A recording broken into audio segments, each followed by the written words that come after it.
Hi hello welcome to today tomorrow network. మనం ఇప్పుడు జై భారత్ పార్టీ అధినేత వివి లక్ష్మీనారాయణ గారితో ఉన్నాం. ఆయన నూతనంగా పెట్టిన పార్టీ ఎజెండా ఏంటి, ప్రజల్లోకి వాళ్ళు ఏ విధానంతో ఏ నినాదంతో వెళ్ళబోతున్నారు, ఇలాంటి మరిన్ని వివరాలు తెలుసుకునే ముందు సార్ నమస్తే సార్.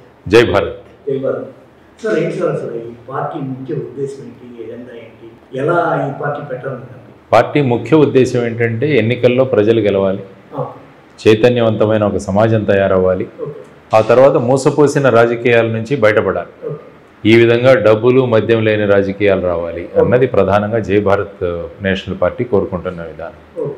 ఇది నేను 5 సంవత్సరాల నుంచి ప్రజల్లో తిరుగుతున్నారు, అంతకుముందు కూడా తిరిగాను. ఆ తర్వాత ప్రజల్లో ఒక మార్పు కావాలన్నది ప్రగాఢమైన ఉద్దేశంలో ఉన్నారు చాలామంది, కనిపిస్తుంది, మాకు కనిపించింది.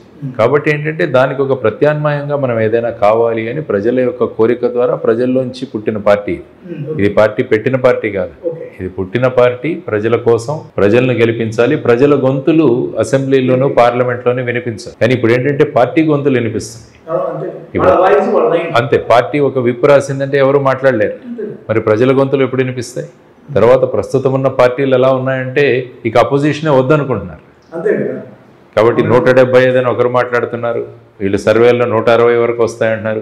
మరి అపోజిషన్ లేని ప్రజాస్వామ్యం ఎక్కడ ఉంటుంది? అది రాచరికంకే దారి తీస్తుంది, అది లీడ్స్ టు అనార్కీ. సో ఆ విధంగా ఉండకుండా ప్రజల గొంతులు వినిపించాలన్నది ప్రధానమైన ప్రజల కోరిక. సో ఆ ప్రజల కోరిక ద్వారా ప్రజల ద్వారా పుట్టిన పార్టీ జై భారత్ నేషనల్ పార్టీ. సో ఈ విధంగా మీరు అక్కడ స్లోగన్ రాస్తున్నారు, ఇది పెట్టిన పార్టీ కాదు, పుట్టిన పార్టీ. ఎగ్జాక్ట్ అంటే ప్రజల యొక్క ఇప్పుడు ఏంటంటే మిగతా పార్టీలు అన్నీ ఏంటంటే రాజకీయ నాయకులు వాళ్ళు నిర్ణయించుకొని పెడతారు పార్టీ, కానీ ఇది ప్రజల కోరిక మీద ప్రజల్లోంచి పుట్టిన పార్టీ. అంటే ఒక మీకు స్పిరిట్ కానీ ఒక ఇన్స్పిరేషన్ కానీ దీనివల్ల నేను ఈ పార్టీని పెట్టదలుచుకున్నాను, నాకు ఇది ఈ స్ట్రోక్ నన్ను పిక్ చేసే విధంగా ఒక ఇన్స్పైర్ చేసింది అనేది ఎగ్జాక్ట్గా. ఎందుకంటే పాడేరు తర్వాత ఆ భాగాల్లో ఇంకా కూడా గర్భిణీ మహిళలను వాళ్లకు హాస్పిటల్కి తీసుకురావాలంటే ఆ మంచాల మీద కట్టి తీసుకొస్తూ ఉంటారు. మన దగ్గర ఎన్ని స్పెషల్ ఫ్లైట్స్ ఉన్నాయి, లేకుంటే ఈ చార్టెడ్ ఫ్లైట్స్ ఉన్నాయి, గవర్నమెంట్ హెలికాప్టర్స్ ఉన్నాయి, ఎయిర్ అంబులెన్స్లు ఉన్నాయి. మరి అటువంటి వాటికి అక్కడ వినిపించదు. ముఖ్యమంత్రి గుంటూరు నుంచి మంగళగిరికి కావాలంటే హెలికాప్టర్ దొరుకుతుంది, కిలోమీటర్లకు హెలికాప్టర్లు కావాలి. మరి ఇటువంటి ప్రజల కోసం లేదా?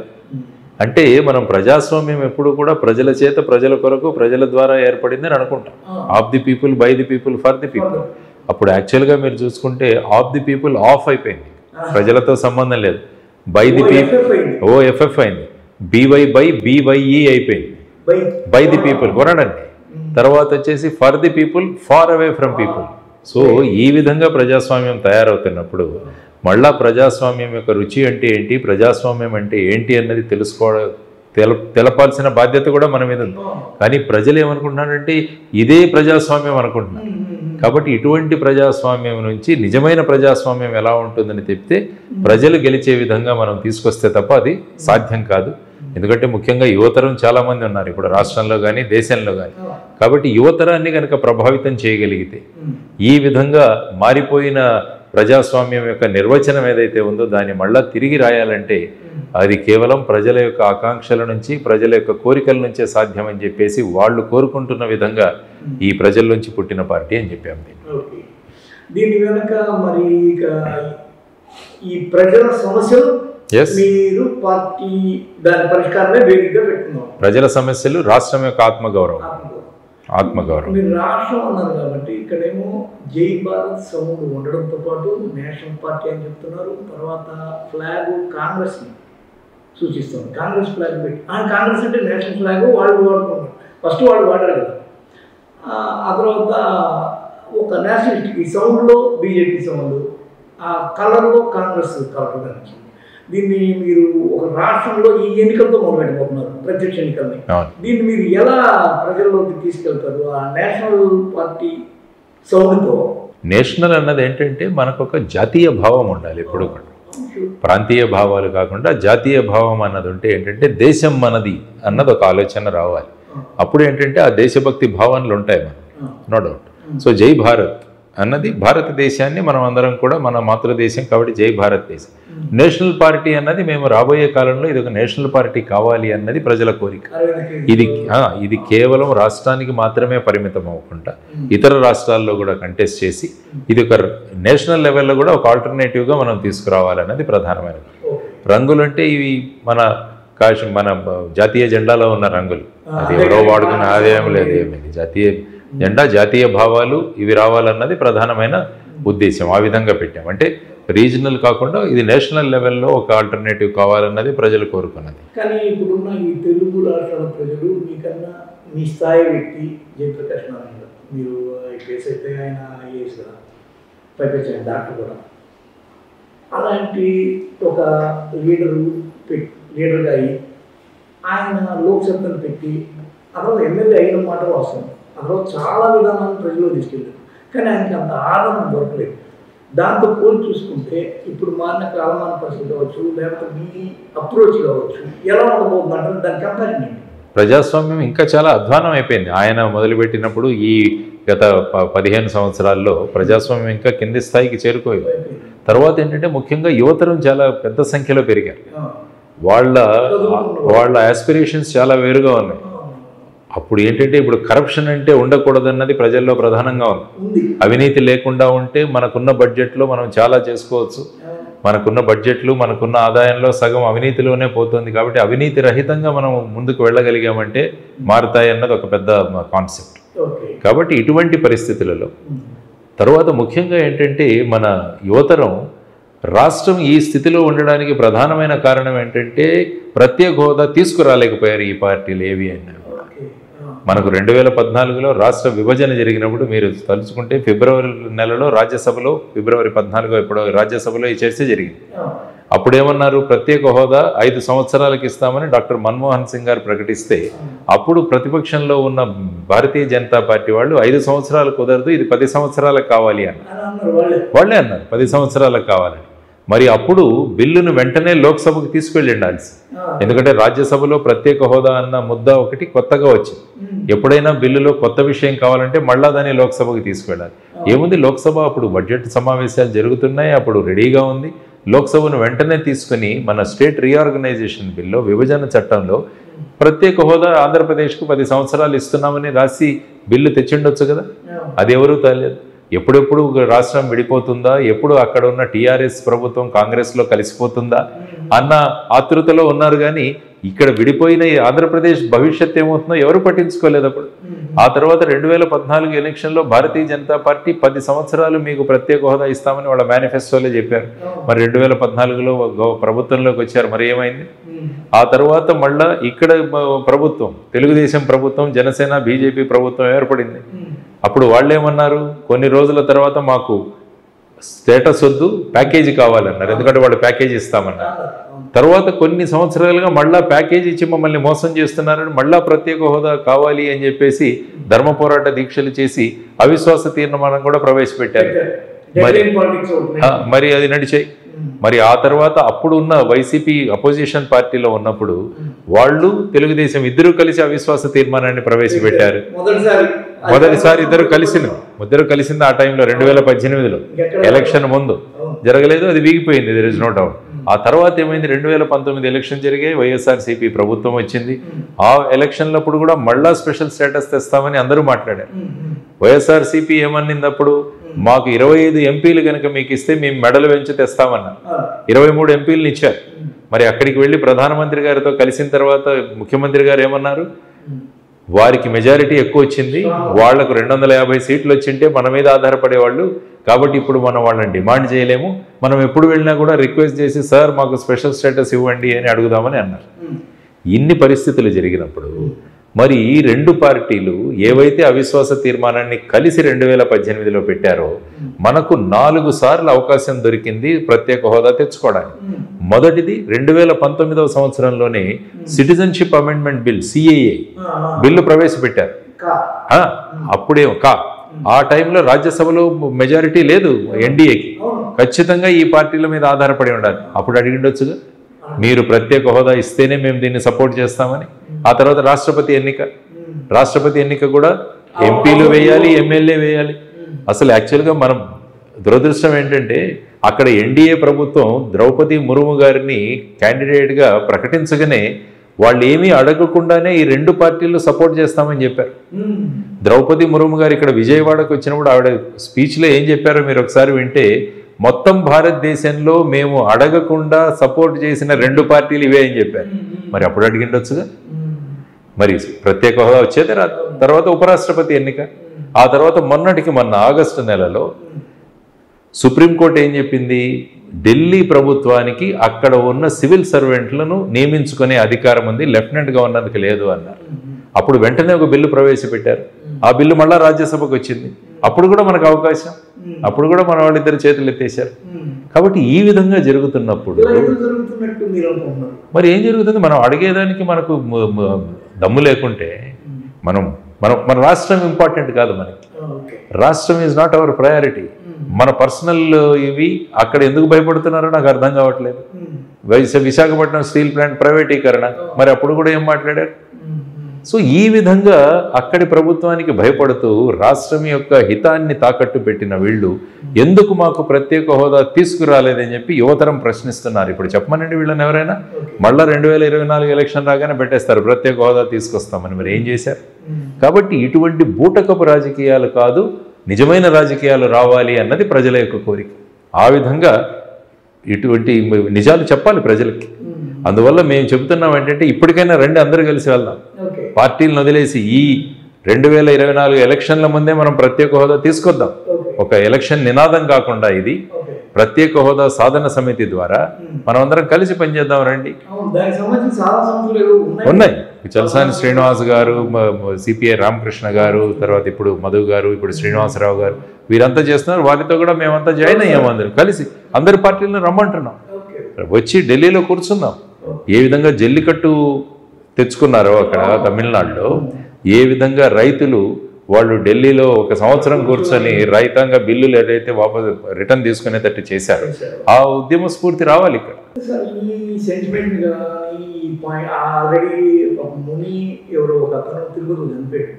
ప్రత్యేక హోదా మీద అయితే ఇది ఎందుకు ప్రజలు ఒక ప్రయారిటీగా తీసుకోలేదు?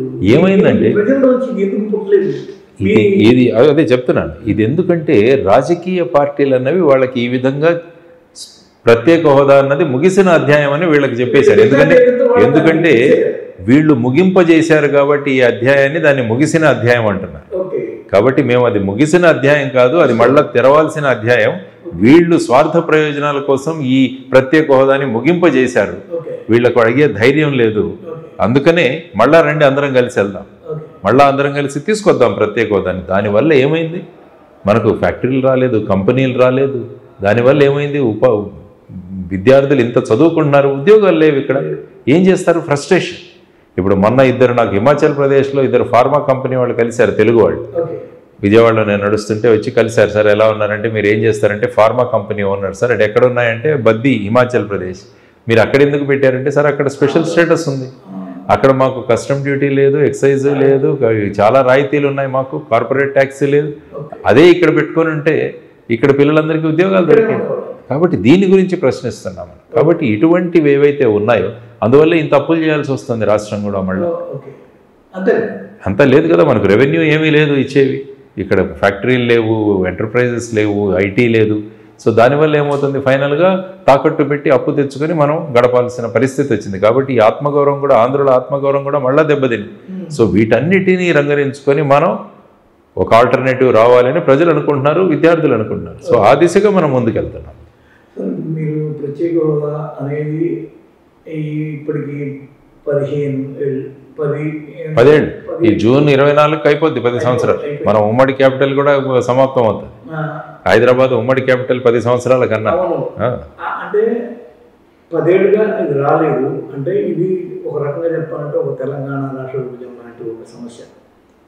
దాన్ని 2-3 టర్ములుగా చాలా భారీ ఎత్తున తీసుకొని ఎన్నో బలిదానాలు చేసి అది ఒక సెంటిమెంట్గా మార్చి ఇది వస్తే మన తర్వాత మారుతుందన్న పెద్ద ఉద్యమం వచ్చింది.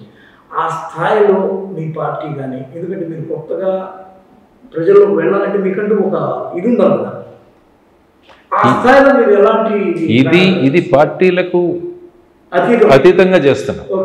ఇదొక ఇష్యూ. ఇది ఇష్యూ పార్టీలకు అతీతం కాదు, రాష్ట్రానికి కావాల్సి. ఇక పార్టీకి వచ్చేసరికి మేము మా మేనిఫెస్టో మేము తీసుకొస్తున్నాం. మేనిఫెస్టోలో అన్ని విషయాలు చెప్తున్నాం. అభివృద్ధి ఆధారంగా, ఉపాధి ఆధారంగా ఈ రాష్ట్రం ముందుకెళ్ళాలన్నది మా కాన్సెప్ట్.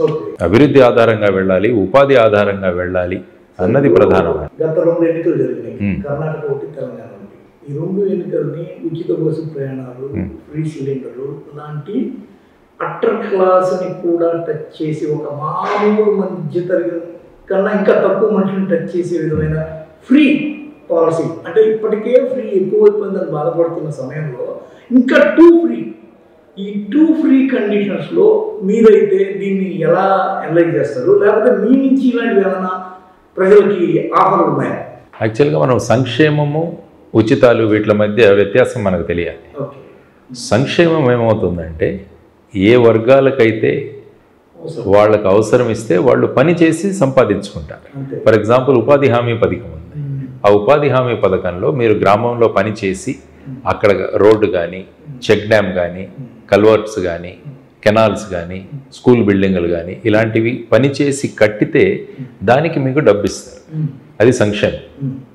అలా కాకుండా మీరు ఒక పర్టికులర్ సామాజిక వర్గానికి చెందిన వాళ్ళు కాబట్టి 45 సంవత్సరాలు మీకు నిండితే మీ అందరికీ 15,000 రూపాయలు ఇస్తామంటారు. అంటే ఇక్కడ ఏమీ చేయకుండా 45 సంవత్సరాల వాళ్ళు చేసే క్షమత ఉంటుంది, వాళ్ళలో శారీరక తత్వం కూడా ఉంటుంది. అటువంటి వాళ్ళను చేయనీయకుండా కేవలం వాళ్ళను ఓటర్లకు ఆకర్షించడానికి చేసే డబ్బుల ట్రాన్స్ఫర్ ఏదైతే ఉందో దాన్ని ఉచితాలు అంటారు. కాబట్టి జై భారత్ నేషనల్ పార్టీ సంక్షేమానికి వ్యతిరేకం కాదు, కానీ ఉచితాలు వద్దంట. ఈవెన్ ఇన్ కేస్ ఇవ్వాలనుకుంటే కూడా అవినీతిని కనుక ఆపగలిగితే మనం చాలా డబ్బు మన దగ్గర ఉంటుంది. మన దగ్గర సమస్య ఏంటంటే అవినీతి వల్ల సగం 50% మనం ఆటోమేటిక్గా సైఫన్ అయిపోతుంది. మైనింగ్ చూడండి, ఇప్పుడు వీటిలన్నిటిలో కూడా మనం స్ట్రిక్ట్గా చేయగలిగితే, అవినీతి కనుక ఆపగలిగితే మన దగ్గర ఆదాయం ఉంటుంది. ఆ ఆదాయం అప్పుడు మనం సంక్షేమానికి ఉపయోగించవచ్చు. అందువల్లే ఇప్పుడు నేషనల్ లెవెల్లో చర్చ జరుగుతుంది. సుప్రీంకోర్టులోనే అశ్విని కుమార్ ఉపాధ్యాయ గారికి పబ్లిక్ ఇంట్రెస్ట్ లిటిగేషన్ వేశారు. ఈ ఫ్రీ బీలు ఇవ్వకూడదు రాజకీయ పార్టీలు అంటే, అప్పుడు ఎలక్షన్ కమిషన్కు డైరెక్షన్ ఇవ్వడం జరిగింది. అందరి అభిప్రాయాలు కనుక్కుంటున్నారు కానీ అన్ని పార్టీలు మళ్ళా ఎలక్షన్లు రాగానే ఇది ఉచితం, అది ఉచితం. ఈ ప్రస్తుత ప్రభుత్వం ఒక పిల్లవాడికి అమ్మఒడి ఇస్తే మేము 3 ఉంటే 3కి ఇస్తామంటున్నారు. తర్వాత 18 సంవత్సరాలు నిండిన వాళ్ళందరికీ నెలకు 1500 ఇస్తామంటారు. నిరుద్యోగ భృతి ఇస్తామంటున్నారు. ఇవన్నీ కూడా ఏం జరుగుతున్నాయి? సో ఈ విధంగా ఓటర్లను మభ్యపెట్టి ఓట్లు తీసుకొని ఆ తర్వాత ఏం చేస్తారు? రాష్ట్రాన్ని అప్పులపాలు చేస్తారు.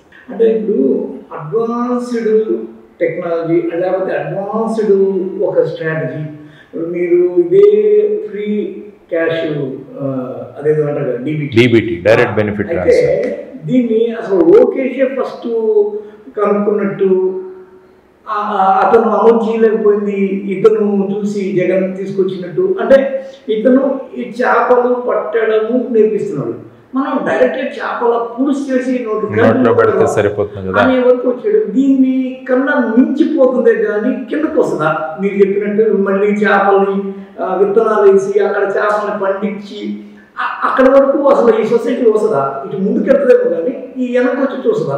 అది సొసైటీకి అర్థమయ్యేటట్టు చెప్పాలి. ఓకే, ఆ చెప్పేదానికి ఏ పార్టీ లేదు. అందరూ వంత పడుతున్నారు, మేము ఎంత ఇస్తాం, వాళ్ళు ఎంత ఇస్తే అంతకన్నా ఎక్కువ ఇస్తామని. కానీ జై భారత్ నేషనల్ పార్టీ స్పష్టంగా చెప్పబోతారు ప్రజలకు ఏమైంది రాష్ట్రం, ఎలా ఉంది రాష్ట్రం, ప్రస్తుత ఆర్థిక పరిస్థితి రావడానికి ప్రధానమైన కారణం ఏంటి. కాబట్టి ఆలోచించండి, మీరు ఆలోచించి ఒక చైతన్యాన్ని తీసుకునే ఉద్దేశంగా మేము ముందుకు వెళ్తున్నాం. మేము ఆశలతో వెళ్ళట్లేదు, ఆశయాలతో వెళ్తున్నాం. ముందు ఆశయాలతో వెళుతున్నాం. ప్రజలను జాగృతులు చేస్తాం, ప్రజలను చైతన్యవంతులు చేస్తాం. వాళ్ళు అప్పుడు నిర్ణయించుకుంటారు ఓటు ఏమి వేయాలి. లేకుంటే 2 పార్టీలు ఉండేసరికి ఏమవుతుందంటే వీళ్ళిద్దరి మధ్య పోటీ, మేము ఇంత ఇస్తామంటే మేము ఇంత ఇస్తామని. అలా కాకుండా ప్రజల ముందు అన్ని విషయాలు మేము చెప్పబోతున్నాం. వాళ్ళకి ఈ విధంగా ఉంది. మేనిఫెస్టో కూడా టోటలీ డెవలప్మెంట్ ఓరియంటెడ్ మేము తీసుకురాబోతున్నాం. ఎవరైతే శారీరక శ్రమ చేయలేరో, ఎవరైతే కష్టాల్లో ఉన్నారో అటువంటి వాళ్లకు సంక్షేమ పథకాలు ఇద్దాం. శారీరకంగా స్ట్రాంగ్గా ఉన్న వాళ్ళకి ఉపాధి కల్పిద్దాం, ఫ్యాక్టరీలు పెడదాం, గ్రామాల్లో పరిశ్రమలు తీసుకొద్దాం, స్టార్టప్లు సాధిద్దాం.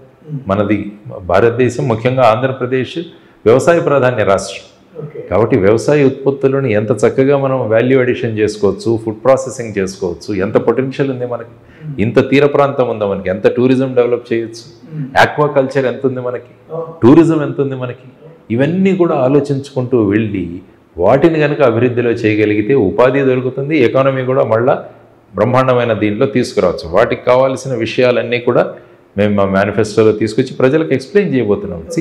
ఇప్పుడు ఏమవుతుందంటే సూపర్ మార్కెట్కి వెళితే అక్కడ ఒకే వస్తువు 3 కంపెనీలు ఉంటాయి. సో ప్రజలు నిర్ణయించుకోండి ఏ కంపెనీ బాగుంటుందో అన్న విషయం. అంటే ఒక పార్టీ వచ్చేసి ఒక వ్యక్తిని ఐసీయూలో పడేశారు, ఇంకొక పార్టీ వచ్చి ఐసీయూ వాడిని తీసుకొచ్చి వెంటిలేటర్ మీద పడేశారు. ఇప్పుడు ఏమనుకుంటున్నారంటే ఐసీయూ డాక్టర్ తీసుకురావాలా, వెంటిలేటర్ డాక్టర్ని మళ్ళీ తీసుకురావాలా. మేమేమన్నామంటే అసలు ఈ పేషెంట్ ముందు హాస్పిటల్ నుంచి బయటికి తీయాలి. సో దానికోసం ఒక డాక్టర్ ఉన్నారు రెడీగా, జై భారత్. సో ఆ ఉదాహరణ మేము ఇచ్చి ప్రజల్ని తీసుకెళ్తాం ముందుకి.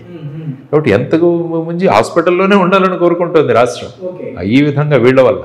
సో పేషెంట్ను బయటికి తీసుకురావాలన్నది మా కాన్సెప్ట్. ఓవరాల్గా ఇప్పుడు జనాన్ని మన వైపుకు తిప్పుకోవడము ఒక రాజకీయ పార్టీ అధినేతలు మీరు, మీ దగ్గర ఉన్న అసలు ఇవే ఇప్పుడు వీటితో ఈ సిద్ధాంతం ఈ భావజాలంతో ఇప్పటి వరకు అట్రాక్ట్ చేసుకున్న వాళ్ళు కొద్దిగా తక్కువ ఉన్నారు. ఎందుకంటే ఢిల్లీలో అరవింద్ కేజ్రీవాల్ లాంటి వాళ్ళు కరెక్ట్గా చెప్పాలంటే మీలాంటి ఐఏఎస్ ఐపీఎస్ క్యాడర్ వీళ్ళందరూ నామినేటెడ్ పోస్ట్ ఒక కేజ్రీవాల్ తప్ప మిగిలిన వాళ్ళందరూ గవర్నర్లు అయ్యారు. నరసింహన్ గారు లేకపోతే వీళ్ళందరూ అయ్యారు.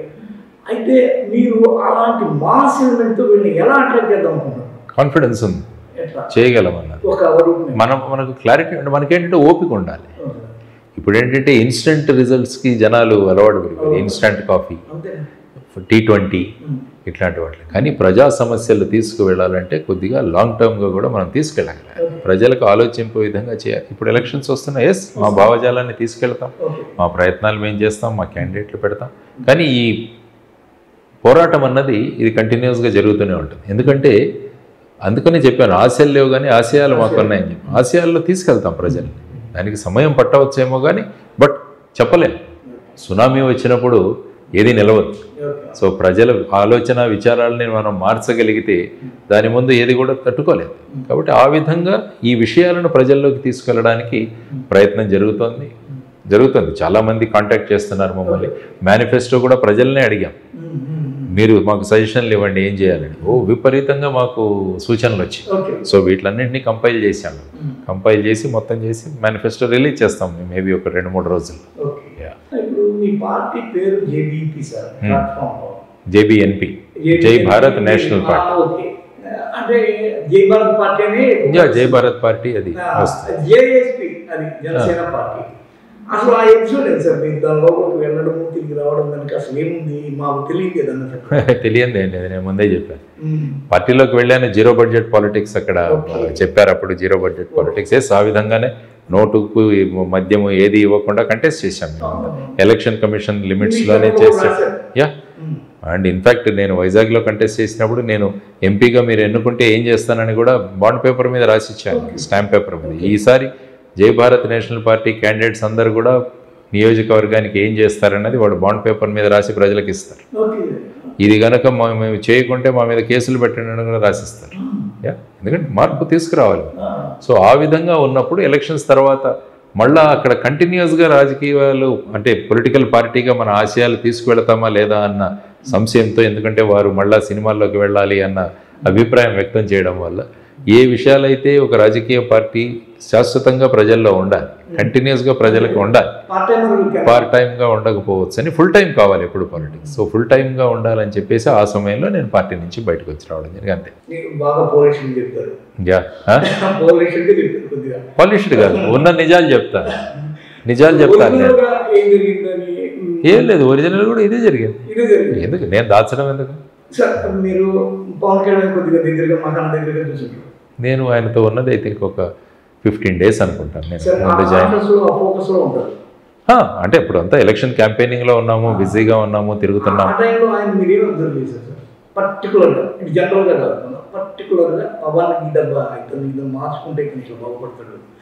అంటే ఆయన ఏంటంటే ఒక మార్పు తీసుకొద్దామన్న దీంట్లో మాట్లాడారు. అప్పుడు ఒక మార్పు తీసుకొద్దాం, ఒక ప్రజల్లో ఆలోచన తీసుకెళ్దాం.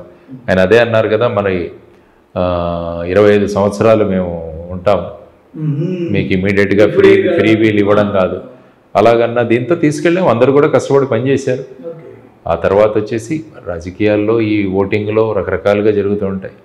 కానీ ఏంటంటే అదే ఉద్యమాన్ని మనం ముందుకు తీసుకెళ్లాలన్నది నా ఉద్దేశం ఉండింది. కాబట్టి ఫుల్ టైమ్గా మనం ముందుకు వెళితే ఒక ఆల్టర్నేటివ్గా తయారవ్వగలమని. అంటే పవన్ కళ్యాణ్ క్యారెక్టర్ని మీరు ఎలా అర్థం చేసుకున్నారు? అసలు మీరు ఉన్న కొన్ని రోజులైనా కానీ అసలు ఆయన సైనికులు కావచ్చు, సాధారణ ప్రేక్షకులు కావచ్చు, సాధారణ ఓటర్లకి పౌరులు కావచ్చు, అసలు ఆయన ఎలా అర్థం చేసుకున్నారు? ఇప్పటికీ ఆయన స్టిల్ రన్నింగ్లో ఉన్నాడు, ఉన్నారా, కాంపిటీషన్లో బరిలో ఉన్నాడు. ఆయన ఈరోజు నేను చూసి నేను ఒక అభిమానిగా నేను ఓటు వేయాలి వద్దు, ఎందుకు, అవును కాదు, మీరు ఇన్ జనరల్గా ఇప్పుడు ఆయన అభిమానులు మనం వేరు చేయలేం, అది దానికి అది ఒక నీళ్ళలాగా టచ్ అయిపోయింది. మీరు ఒక కామెంట్ ఏం చేస్తారు? అంటే ఏంటంటే ఇప్పుడు ఒక థర్డ్ ఆల్టర్నేటివ్గా వస్తారని చాలామంది అనుకున్నారు. సో ఇప్పుడు మళ్ళా వెళ్ళి తెలుగుదేశంతో వాళ్ళు పొత్తు పెట్టుకోవడం వల్ల మళ్ళీ ఏమైంది అన్న ఒక ఇది, ఏదైతే ప్రభుత్వం కరప్ట్గా ఉందని చెప్పి కామెంట్ చేసిన వాళ్ళు మళ్ళా వెళ్ళి దీంతో పొత్తు పెట్టుకోవడం అన్నది చర్చలు జరుగుతున్నాయి. అల్టిమేట్గా ఒక పొలిటికల్ పార్టీ యొక్క leader he will take a decision. రాబోయే ఎన్నికల్లో మనం ఎలా వెళ్ళాలి, ఒంటరిగా వెళ్ళాలా లేకుంటే పొత్తు పెట్టుకుని వెళ్ళాలా, ఏ విధంగా వెళ్ళాలని that is. But in general పబ్లిక్లో జరుగుతున్న చర్చ ఏంటంటే ఒక థర్డ్ ఆల్టర్నేటివ్గా ఎమర్జ్ అయ్యింటే బాగుండేదన్నది చాలామంది మాట్లాడుకుంటున్న విషయం. Ultimately that is his decision ఎలా వెళ్ళాలని. అది ఈ అస్ట్రసే ఆయన చెప్పుకోవాలి. మరి ఐ డోంట్ నో ఆయన ఏం ఆలోచించి అక్కడ ఆయన చేరారో కానీ ఆయన 2 సెక్షన్లు చూసుకున్నాడు సార్. ఇక్కడ 2014లో విత్ వాళ్ళతో వెళ్ళాము, ఓకే వర్కౌట్ అయింది. 2019లో బయటకు వచ్చి వెళ్ళాము, ఓకే కాలేదు. ఇప్పుడు నేను మళ్ళీ అంటే ఈ రిపీట్ ఎందుకు చేయాలి అని అనుకున్నాడా? మేబీ అనుకుని ఉండొచ్చు. దట్ ఈస్ హిస్ తీవ్రంగా తప్పుపడుతుంది అనుకుంటున్నారు, రకరకాలుగా అనుకుంటున్నారు. అంటే ఇట్ ఈస్ ఆల్ అల్టిమేట్గా ఈ ఎలక్షన్స్ అప్పుడు తెలుస్తుంది పబ్లిక్ ఒపీనియన్, ఆ డెసిషన్స్ను వెదర్ దే వాళ్ళు స్వాగతించారా లేదా అన్నది ఈ ఎలక్షన్లో తెలుస్తుంది. డెఫినెట్గా చూసిన నేను మళ్ళీ రిపీటెడ్గా పవన్ గురించి కాదు, అసలు పవన్ కళ్యాణ్ పొలిటికల్గా పనికొస్తాడు పనికిరాడు సార్, ఆ ప్రజలు నిర్ణయిస్తారు. That is public's opinion. ఎప్పుడైతే మనము ఈ రంగంలో ఉన్నామో, ఎలక్షన్లో ఉన్నాము, పొలిటికల్ పార్టీలో ఉన్నాము, ultimately public verdict is the final thing. వాళ్ళు నిర్ణయిస్తారు మనం పొలిటికల్గా ఫిట్టా లేదా అన్నది. కానీ మన భావాలు ఏంటన్నది తెలియజేయడం పొలిటికల్ లీడర్స్ యొక్క బాధ్యత. అది ఫైనల్గా అది ప్రజలు యాక్సెప్ట్ చేస్తారా లేదా అన్నది తెలుస్తుంది. 2024లో తెలుస్తుంది దాన్ని బట్టి. ఎందుకంటే నాకు చేయదలుచుకోలేదు అన్నది కాదు, నాకు ఉన్న అభిప్రాయం నేను వ్యక్తం చేశాను. మీరు ఈ సమాధానమే రావాలి అని మీరేం అనుకోవట్లేదు కాబట్టి నాదే. ఏమనుకుంటామంటే నేను ఇప్పుడు ఒక ఇంటర్వ్యూ ఎందుకు చూస్తానంటే నాకు తెలియని నేను కొత్తగా ఇప్పుడు మీరు వచ్చారు సార్, మీ గురించి నేను బయటకు పోయి మీకు కొంత చెప్పుకోవచ్చు. సార్ ఇట్లా కొద్దిగా ఐపీఎస్ ఆఫీసర్ కదా, కొద్దిగా ఆ మైండ్ సెట్తో ఉంటారు, ఇట్లా ఉంటుంది, వీళ్ళు క్లాస్ కదా, మాసం వీళ్ళు ఎలా టచ్ చేస్తారు, నేను కొంత మాట్లాడుకుంటాను సార్, అది మంచి నైజం. కరెక్ట్. అలాగా మీరు ఒక ఐపీఎస్గా, ఆ తర్వాత మీరు ఒక పబ్లిక్లో ఉన్న వ్యక్తిగా, పబ్లిక్ పల్స్ కూడా మీకు తెలిసి ఉంటుంది కొన్నాళ్ళుగా, కొన్నేళ్ళుగా. అరే ఇంత నిన్న ఇట్టున్నాడు, ఇది నైట్ కాదు, ఇట్లా అలాంటి కొన్ని అభిప్రాయాలు ఉంటాయి.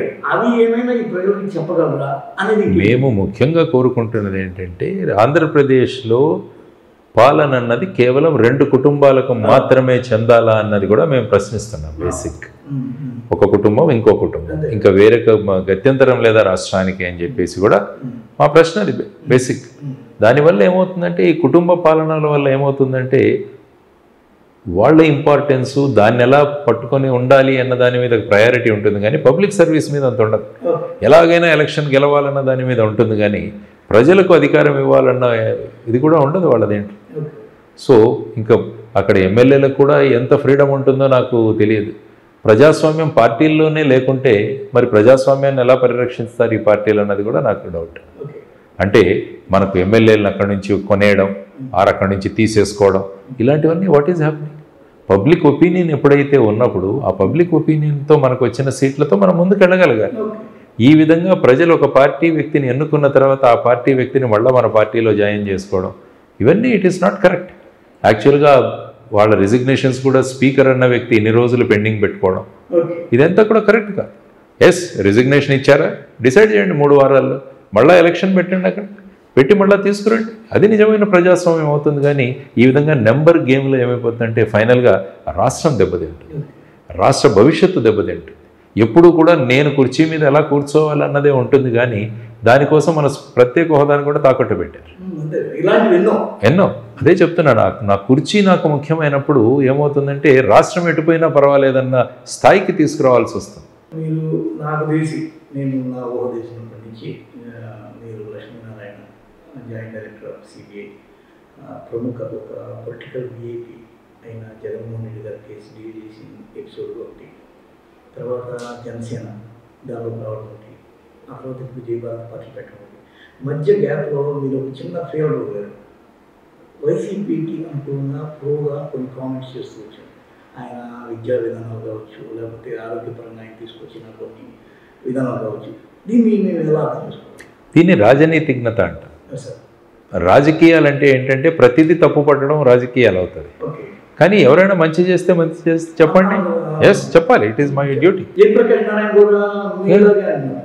ఎందుకంటే మాకు ఏదో బాగా నచ్చినట్టుంది. మాకు ప్రజలను మభ్యపెట్టాల్సిన అవసరం లేదు. ఎస్, ఒక పని జరుగుతుంది. నేనేమన్నాను, నాడు నేడు కార్యక్రమాల్లో స్కూల్స్ డెవలప్ అయ్యాయి అన్నాను. తర్వాత మెడికల్ ఇప్పుడు ఏదైతే చేస్తున్నారో దాంట్లో ప్రతి ఒక్కరిని వెళ్ళి చేస్తున్నారు. ఎస్ అని చెప్పాలి. ఎస్, రోడ్లు బాగాలేవు, అమ్మఒడి ఇంతమందికి ఎందుకు, ఇవన్నీ కూడా మాట్లాడాను.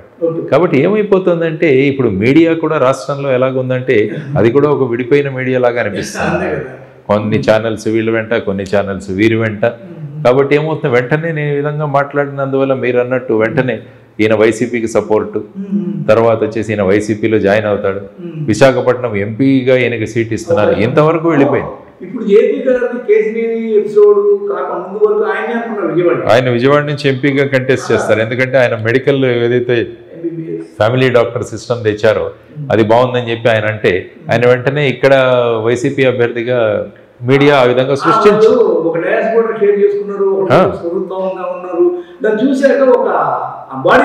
అంటే ఏమవుతుందంటే వీళ్ళ లెవెల్ ఎంతవరకు ఉందో మనకు అర్థమవుతుంది. సరే, ఇప్పుడు మీరు అంటున్నారు ఈ మాట, దీంతో వచ్చిన సోనియా గాంధీ వయస్సు అంతిమ దీనికి వచ్చాక ఒక్కసారి ఆమె మెట్లెక్కుతూ, విమానం మెట్లెక్కుతూ రోసీ ఇలా పిలవడం, పక్క రోజు బ్యాన్ పెట్టడం, రోసీ కాబోయే సీఎం అని అది జరిగింది. అంటే బాడీ అక్కడ చూసి వాళ్ళు ఏం మాట్లాడుకున్నా కూడా ఎవరికి తెలియదు. గ్లాస్ కూడా చూసింది పర్టికులర్గా ఆంధ్రజ్యోతి, ఇలా పెట్టింది, వేసేసింది, అయిపోయింది.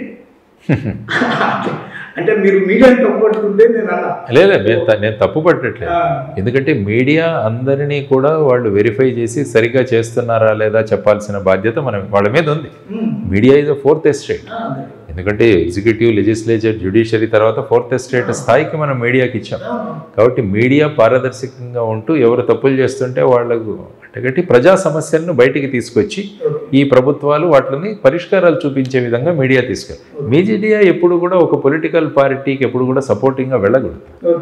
ఎందుకంటే అది దట్ ఈస్ నాట్ కరెక్ట్. ఈ రోజున ఆంధ్రజ్యోతి నాడు చూస్తే ఆంధ్రజ్యోతి ఏం రాసిందంటే బడుగులకి ఇంత పెద్ద ఎత్తున వాళ్ళ వీక్ పాయింట్ అన్ని రాసి ఒక దళితుడిని డెలివరీ ఇచ్చారు, అలాంటి కూడా ఈ రోజున విగ్రహం పెట్టడం. అయినా పైన అంబేద్కర్ పేరు రాయడమైంది, కింద జగన్మోహన్ రెడ్డి పేరు రాయడమైందని ఒకళ్ళు, అసలు అంబేద్కర్ పేరు ఉచ్చరించడానికి అర్హత లేదు ఇంకొకళ్ళు. అంటే ఇవన్నీ వాళ్ళు రాస్తున్నప్పుడు ఇంకా అది వాళ్ళు అనలైజ్ చేసుకోవాలి. యాక్చువల్గా దే షుడ్ అనలైజ్. కాబట్టి ఎప్పుడైతే ఇప్పుడు ఫర్ ఎగ్జాంపుల్ పోలీస్ కరప్ట్ అయితే ఏమవుతుందంటే సిస్టమ్ కొలాప్స్ అవుతుంది. కాబట్టి ఎప్పుడు కూడా ఎవరు నిర్వహించాల్సిన బాధ్యతలు ప్రజాస్వామ్యంలో వాళ్ళు నిర్వహించాలి. ఆ నిర్వహించకుండా కొద్దిగా అటు ఇటు మారితే ఏమవుతుందంటే ప్రజలకు సరైన విషయాలు తెలియవు, ప్రజల మీద ఒక పార్టీని రుద్దడం జరుగుతుంది. సో దానివల్ల ఏంటంటే సంతులనం దెబ్బతింటుంది, బ్యాలెన్స్ విల్ బి లాస్ట్. అసలు అంబేద్కర్ ఆ స్టాచ్యూ దాని విలువ గొప్పతనం పోయింది. జగన్మోహన్ రెడ్డి ప్రభుత్వంలో ఏం జరిగిందో దళితులకి ఒక వర్షం, ఇందాక ఎక్కడ చూసారు క్లిప్పింగ్, 4,000 చిల్లర దాడులు దళితుల మీద చంద్రబాబు హయాంలో జరిగాయని ఇంకొక వర్షం. ఈ 2 కొట్లాట జరిగిపోయింది. అక్కడ విగ్రహము, దాని యొక్క ఆవిష్కరణ, దాని స్ఫూర్తి అయిపోయింది. ఇలాంటి ఒక మీడియా వాతావరణాన్ని ఎలా అంటారు మీరు? చేయాలి. బేసిక్గా ఏంటంటే ప్రెస్ కౌన్సిల్ ఆఫ్ ఇండియా ఉంది, తర్వాత వాళ్ళు చేయాలి. తర్వాత వచ్చేసి ఏంటంటే మన self analysis is also very important. ప్రతి మీడియా ఛానల్ వాళ్ళు ఏం చేస్తున్నాం అనేది అనలైజ్ చేసుకుంటే అప్పుడు that is what it is. మీరు ఫలానా వ్యక్తి ఇలా పనిచేయాలి, ఫలానా ఆఫీసర్ ఇలా పనిచేయాలని మీడియా కోరుతున్నప్పుడు ప్రజలు కూడా మీడియా ఇలా పనిచేయాలని అనుకుంటారు కదా, అనాలి కదా. మరి అది కూడా మీడియా కూడా దాని వాటి గురించి చర్చించాలి. అదర్వైజ్ ఏమంటే క్రెడిబిలిటీ పోతుంది. సార్ మీడియా విషయానికి వస్తే మీ మీద కూడా మీడియా పరంగా కొన్ని విమర్శలు ఉన్నాయి. వాస్తవం ఒక సమయంలో జగన్ ప్రతి అప్డేట్ ఆయన విచారంలో ఉన్నప్పుడు ఫస్ట్ ఎల్లో మీడియాకు వెళ్ళిపోయేది. మరీ ముఖ్యంగా ఆంధ్రజ్యోతి అయితే మీ వెనకాల తిరిగినట్టుగా రాసింది ఒక కామెంట్ యాక్చువల్గా ఏంటంటే జాయింట్ డైరెక్టర్కి సిబిఐలో ప్రెస్కి ఇన్ఫార్మ్ చేయాల్సిన అథారిటీ ఉంది, పవర్ జాయింట్ డైరెక్టర్కి ఇస్తుంది. మీడియా వాళ్ళు ఏం చేశారంటే వెళ్ళి మా ఇన్స్పెక్టర్ని వాళ్ళని ఫోన్లు చేసి విసిగిస్తుండేవాళ్ళు. కాబట్టి నేను చెప్పాను ఏదైనా ఇంపార్టెంట్ ఇది ఉంటే మీకు చెబుతాను, అందరికీ చెప్తాను. సో అప్పుడు చేసేవాడు. So it is part of the duty. So అందులో ఏంటంటే ఎప్పుడైతే ఒక రాజకీయ ప్రత్యర్థులు ఉంటారో ఆటోమేటిక్గా అవతల వాళ్ళు ఈ విధంగా చేయడానికి కూడా అవకాశం ఉంటుంది. సో అదే జరిగింది. సో తథ్యం ఏమీ లేదు, అందరికీ సమానంగా ఇన్ఫర్మేషన్ ఇవ్వడం జరిగింది. ఎందుకంటే ఆ వ్యక్తి ఒక పర్టికులర్ రాజకీయ పార్టీకి ఉన్నారు కాబట్టి ఒక పర్టికులర్ మీడియా అటు ఉంది కాబట్టి ఆటోమేటిక్గా ఈ విధంగా రాయడం అన్నది జరిగింది. అందులో దెర్ ఇస్ నో రియాలిటీ.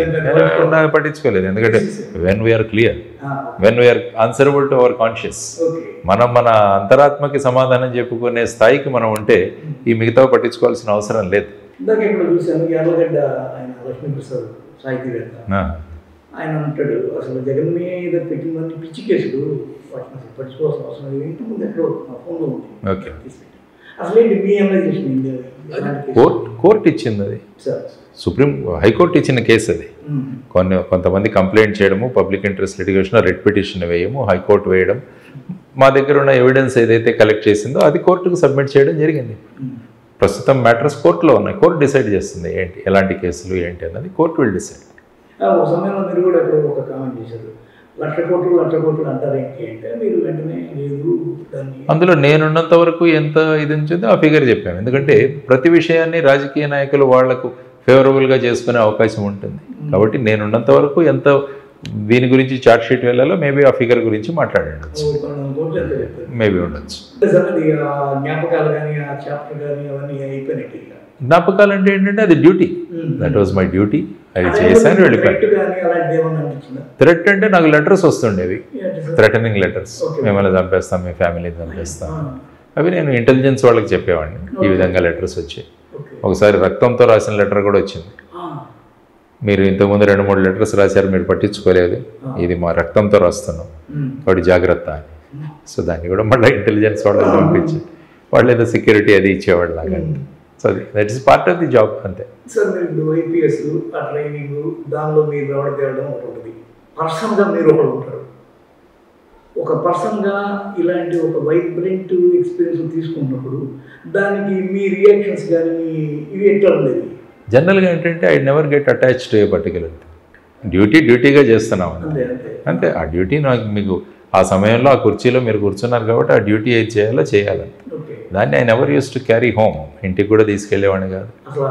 ఆ అటాచ్మెంట్ కూడా ఏమీ ఉండదు ఈ కేసు వల్ల, ఏమీ ఉండదు. అందుకనే భగవద్గీత అదే చెబుతుంది, యూ హ్యావ్ అటాచ్డ్ డిటాచ్మెంట్.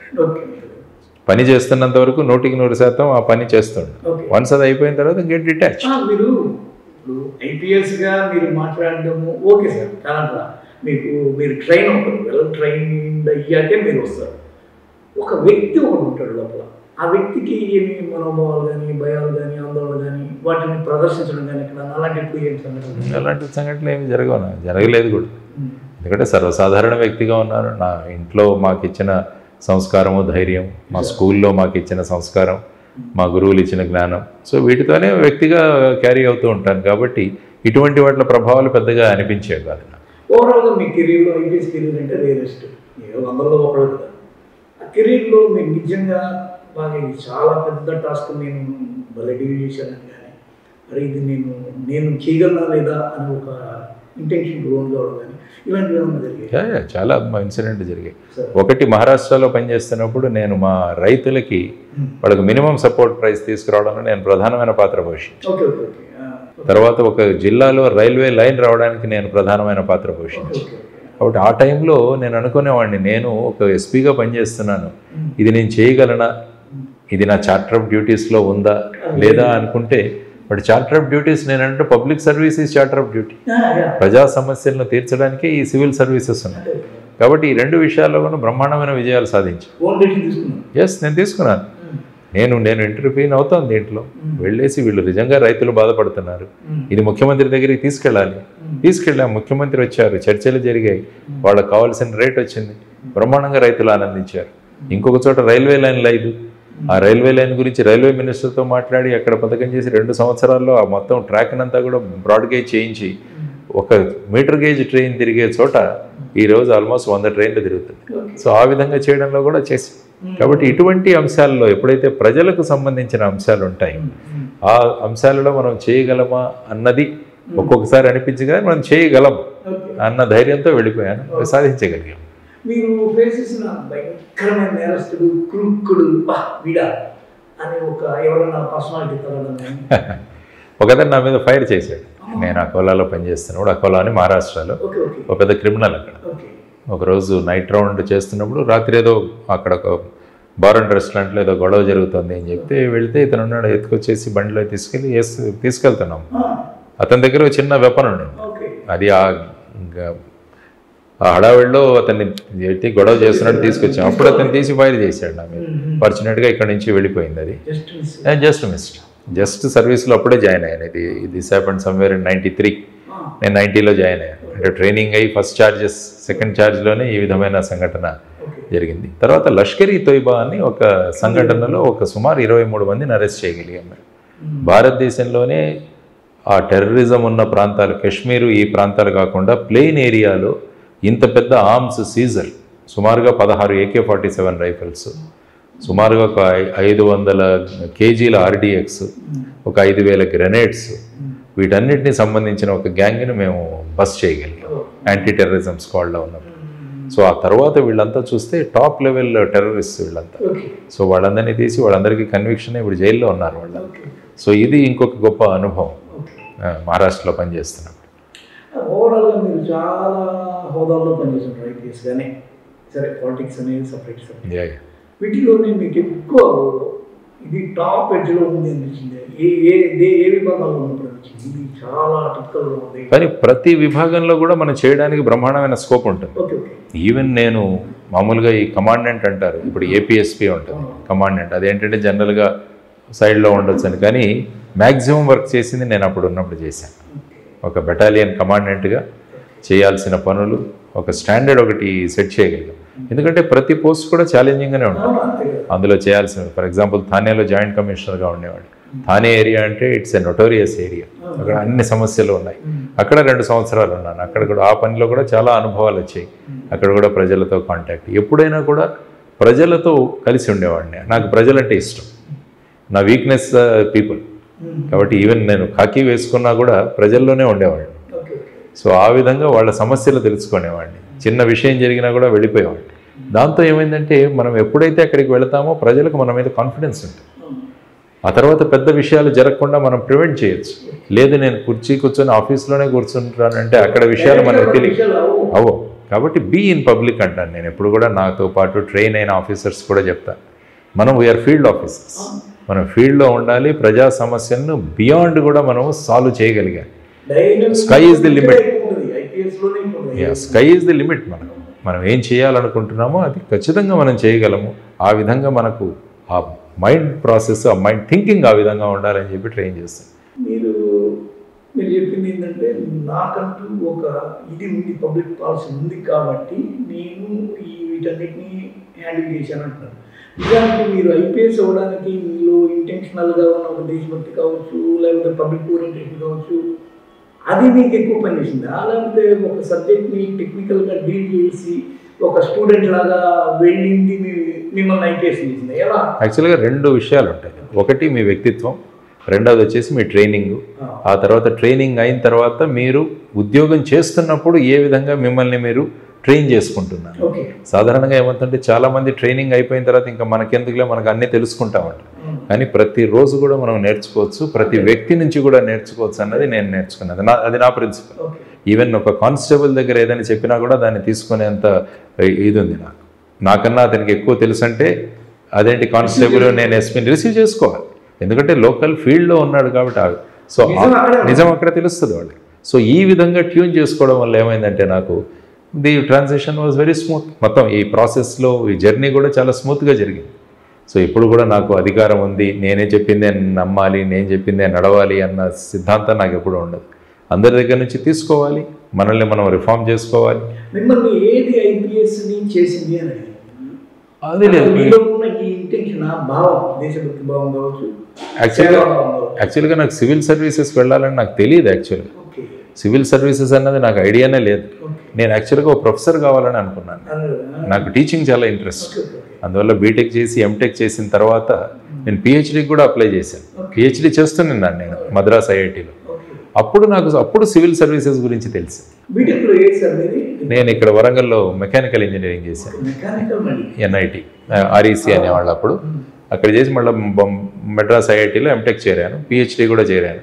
నాకు యంగెస్ట్ ప్రొఫెసర్ అవ్వాలన్నది నా కోరిక అప్పుడు, ఆ టైంలో. ఆ తర్వాత ఈ సివిల్ సర్వీసెస్ గురించి తెలిసింది నాకు. సివిల్ సర్వీసెస్ గురించి తెలిసి మా ఫ్రెండ్స్ని అడిగాను, రాద్దామా, ఇదేదో ఎగ్జామ్ ఉందంటే రాద్దామన్నారు. రాసేసాము, సెలెక్ట్ అయిపోయాము మేము. ఆ తర్వాత నేను మా ఇంట్లో తెలియజేశాను, ఈ విధంగా నేను సెలెక్ట్ అయ్యాను, జాయిన్ అవ్వాలా లేదా. అంతే, మా ఇంట్లో తెలియదు నేను రాసినట్టు కూడా ఎగ్జామ్. అదే అప్పుడు మా నాన్నగారు అన్నారు, ఒక వారం తర్వాత ఫోన్ చేయమన్నారు. అప్పుడు ఎస్టీడీలు ఉండేవి, ఆయన ఇరిగేషన్ ఇంజనీర్, మా అమ్మ టీచర్. సో ఆయనకు ఫోన్ చేశాం మద్రాసు నుంచి. ఎస్టీడీ 19 రూపాయలు 20 రూపాయలు ఉండేది అప్పుడు కాల్. ఇప్పటిలాగా మొబైల్స్ ఉండేవి. నేను టెలింగ్ వే బ్యాక్ 89. సో ఆయన అన్నారు, ఒక వారం తర్వాత ఫోన్ చేయమన్నారు. సో వారం తర్వాత మళ్ళీ ఫోన్ చేశాను, ఏం చేయాలి అంటే. ఇప్పుడు ఆయన ఏం చేశారంటే, ఈ వారంలో ఆ జిల్లాలో ఉన్న ఆఫీసర్లందరినీ కలిశారు, సివిల్ సర్వీసెస్లో ఉన్నవాళ్ళు. ఇలా మా వాడికి సివిల్ సర్వీసెస్ వచ్చింది, వాడు ఐపీఎస్ అవుతుంది, వెళ్ళాలా లేదా.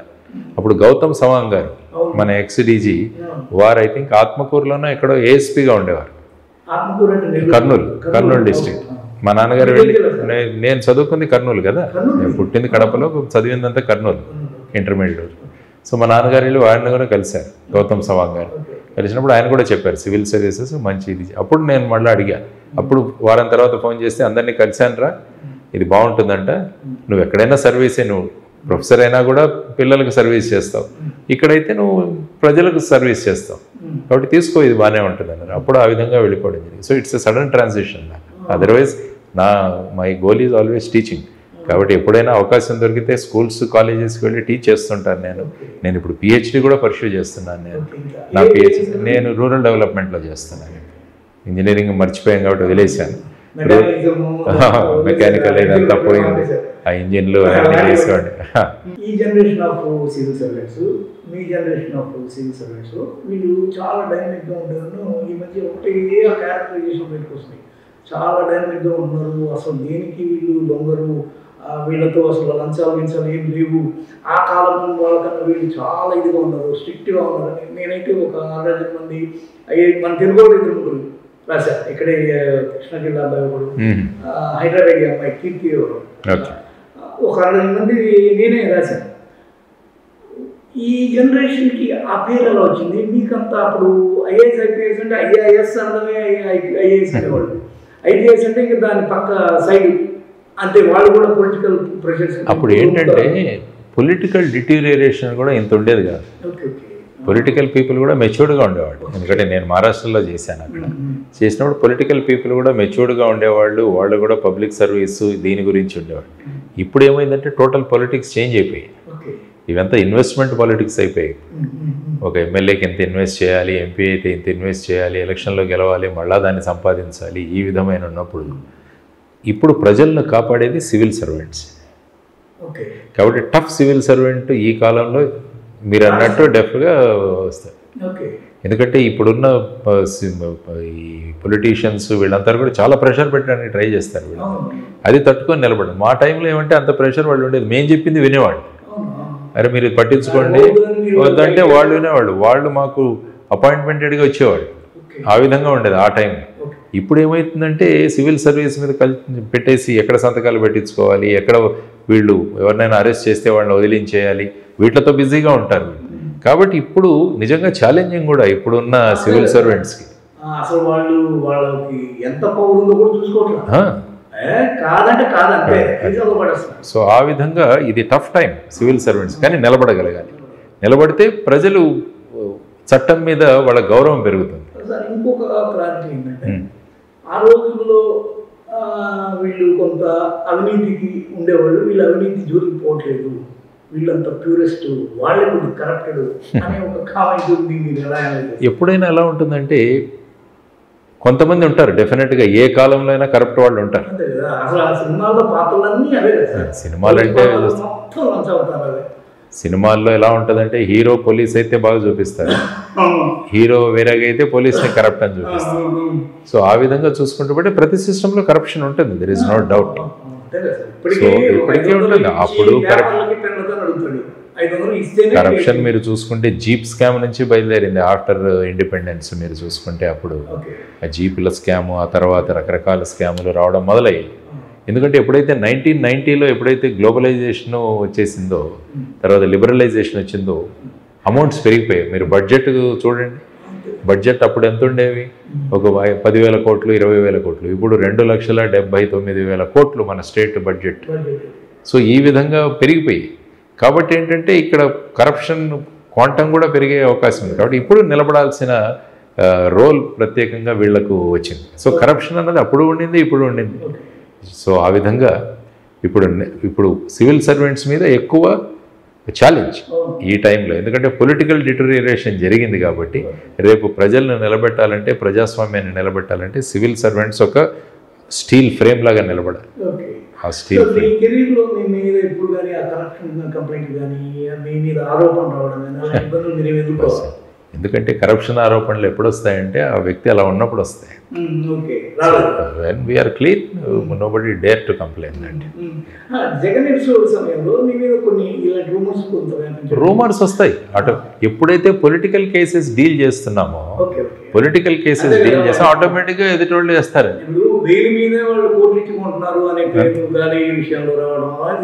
ఇదంతా జరుగుతుంటాయి. అవంతే పొలిటికల్ దీనిలో ఉన్నప్పుడు. నేను అదే చెప్పాను, you should be answerable to your conscious. రాత్రి పడుకున్నప్పుడు హాయిగా పడుకోవాలి. సో అది నా బెంచ్ మార్క్. నిద్ర పట్టదు కదా, మనం అది చేస్తే మనకు నిద్ర పట్టదు.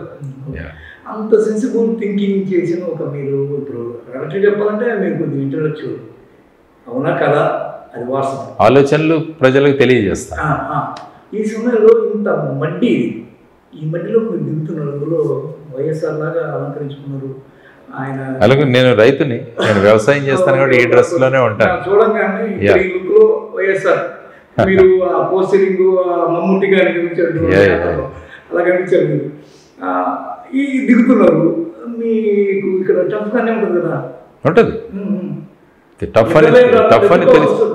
టఫ్ అని తెలిసేనే దిగాలి కదా, అప్పుడే ఛాలెంజ్ ఉంటుంది లైఫ్లో. ఏముండదు, హాయిగా మనం పెన్షన్ వస్తుంది, హాయిగా ఇంట్లో కూర్చొని టీవీ చూసుకొని పడుకుందామంటే ఏముంటుంది, హ్యాపీగా గడిపేయచ్చు టైం. కానీ మనం పబ్లిక్లో ఉన్నాము, పబ్లిక్ బాధలు చూశాను నేను రైట్ ఫ్రమ్ సర్వీస్ నుంచి. దీన్ని మార్చాలంటే ఒకే ఒక సాధ్యం వచ్చేసి రాజ్యాధికారం, తర్వాత వచ్చేసి ఈ విధంగా పబ్లిక్ రిప్రజెంటేటివ్స్గా అవ్వడం చాలా ముఖ్యం. అంబేద్కర్ గారు ఈరోజు విజయవాడలో ఆయన విగ్రహం కూడా ఆవిష్కరణ అవుతుంది. అంబేద్కర్ గారే అన్నారు, పరిస్థితులు మారాలంటే రాజ్యాధికారం చాలా ముఖ్యం. ఆయన కూడా నిలబడ్డారు యాక్చువల్గా ఎలక్షన్స్, అంబేద్కర్ గారు. సో ఆ విధంగా ఉన్నప్పుడు, ఫర్ ఎగ్జాంపుల్ మీ ఇంటి ముందే మురుక్కాలు వెళ్తుంది, డ్రైనేజ్ వెళ్తుంది, మరి ఆ డ్రైనేజ్ వాసన కొడుతుంటే మీరు మున్సిపల్ వాళ్ళకి ఫోన్ చేస్తాయి. సపోజ్ ఆ మున్సిపల్ అతను వచ్చి నేను దిగను అన్నాడు అనుకోండి, లోపల నా బట్టలన్నీ పాడైపోతాయి, నేను దిగను, కుదరదు అన్నప్పుడు ఏమవుతుంది, ఇంకా వాసన కొడుతుంది. కాబట్టి ప్రస్తుతం ఉన్న రాజకీయాలు కూడా ఆ విధంగా నడుస్తున్నాయి. కాబట్టి ఎవరో ఒక మున్సిపల్ వర్కర్ దిగాలి అందులో. సో ఆ మున్సిపల్ వర్కర్స్ లాగా మేము దిగుతున్నాం అందులో మార్చడానికి. ఖచ్చితంగా ఒక అధికారంలోకి, ఇది రాజకీయ అధికారంలోకి వెళ్ళడానికి స్కోప్ ఉంది. ఇప్పుడు అశ్విని వైష్ణవ్ ఆయన కూడా ఇప్పుడు జిల్లా ఆ ప్రాంతాల్లోనే ఆయన మీ సివిల్ సర్వెంట్గా పనిచేస్తారు. కిరణ్ బేడి అంతే, నరసింహన్ అంతే, వాళ్ళంతా ఒక రాజ్యాధికారం దిశగా వెళ్ళి అదంతా ఆ హోదాని, ప్రోటోకాల్ని ఎంజాయ్ చేశారు, ఎక్స్పీరియన్స్ చేసుకున్నారు. అసలు నరసింహన్ అయితే వాళ్ళ టాప్ గవర్నర్గా అలాంటి స్కోప్ ఉండి దాన్ని ఎందుకు మీరు అప్పుడు ఎట్లా ప్రజల్లోంచి రావాలి. ఇప్పుడు కూడా చైతన్యం ప్రజల్లోంచి రావాలి, ప్రజానాయకుడు ప్రజల్లోంచి బయటికి రావాలి. బ్యాక్ డోర్ నుంచి వద్దు, ఇన్స్టెంట్ కాఫీ వద్దు, బ్యాక్ డోర్ వద్దు. పోరాడదాం ప్రజల్లోంచి, మన ఆశయాలు తీసుకెళ్దాం. ప్రజలు నచ్చితే వాళ్ళు ఎన్నుకుంటారు, ఏముంది దాంట్లో. సరే, ఇప్పుడు ఇక్కడున్న ఈ దీనిలోంచి మీరు దీన్ని ఒక ఆశయంగా తీసుకుపోదాం నేను చెప్పాను. అవును. అయితే దీని ఎండ్ ఒకటి ఉంటుంది కదా, కుర్చీ. ఆ కుర్చీని ఎక్కడానికి మీకు మెట్లు ఎలా కనిపిస్తున్నాయి?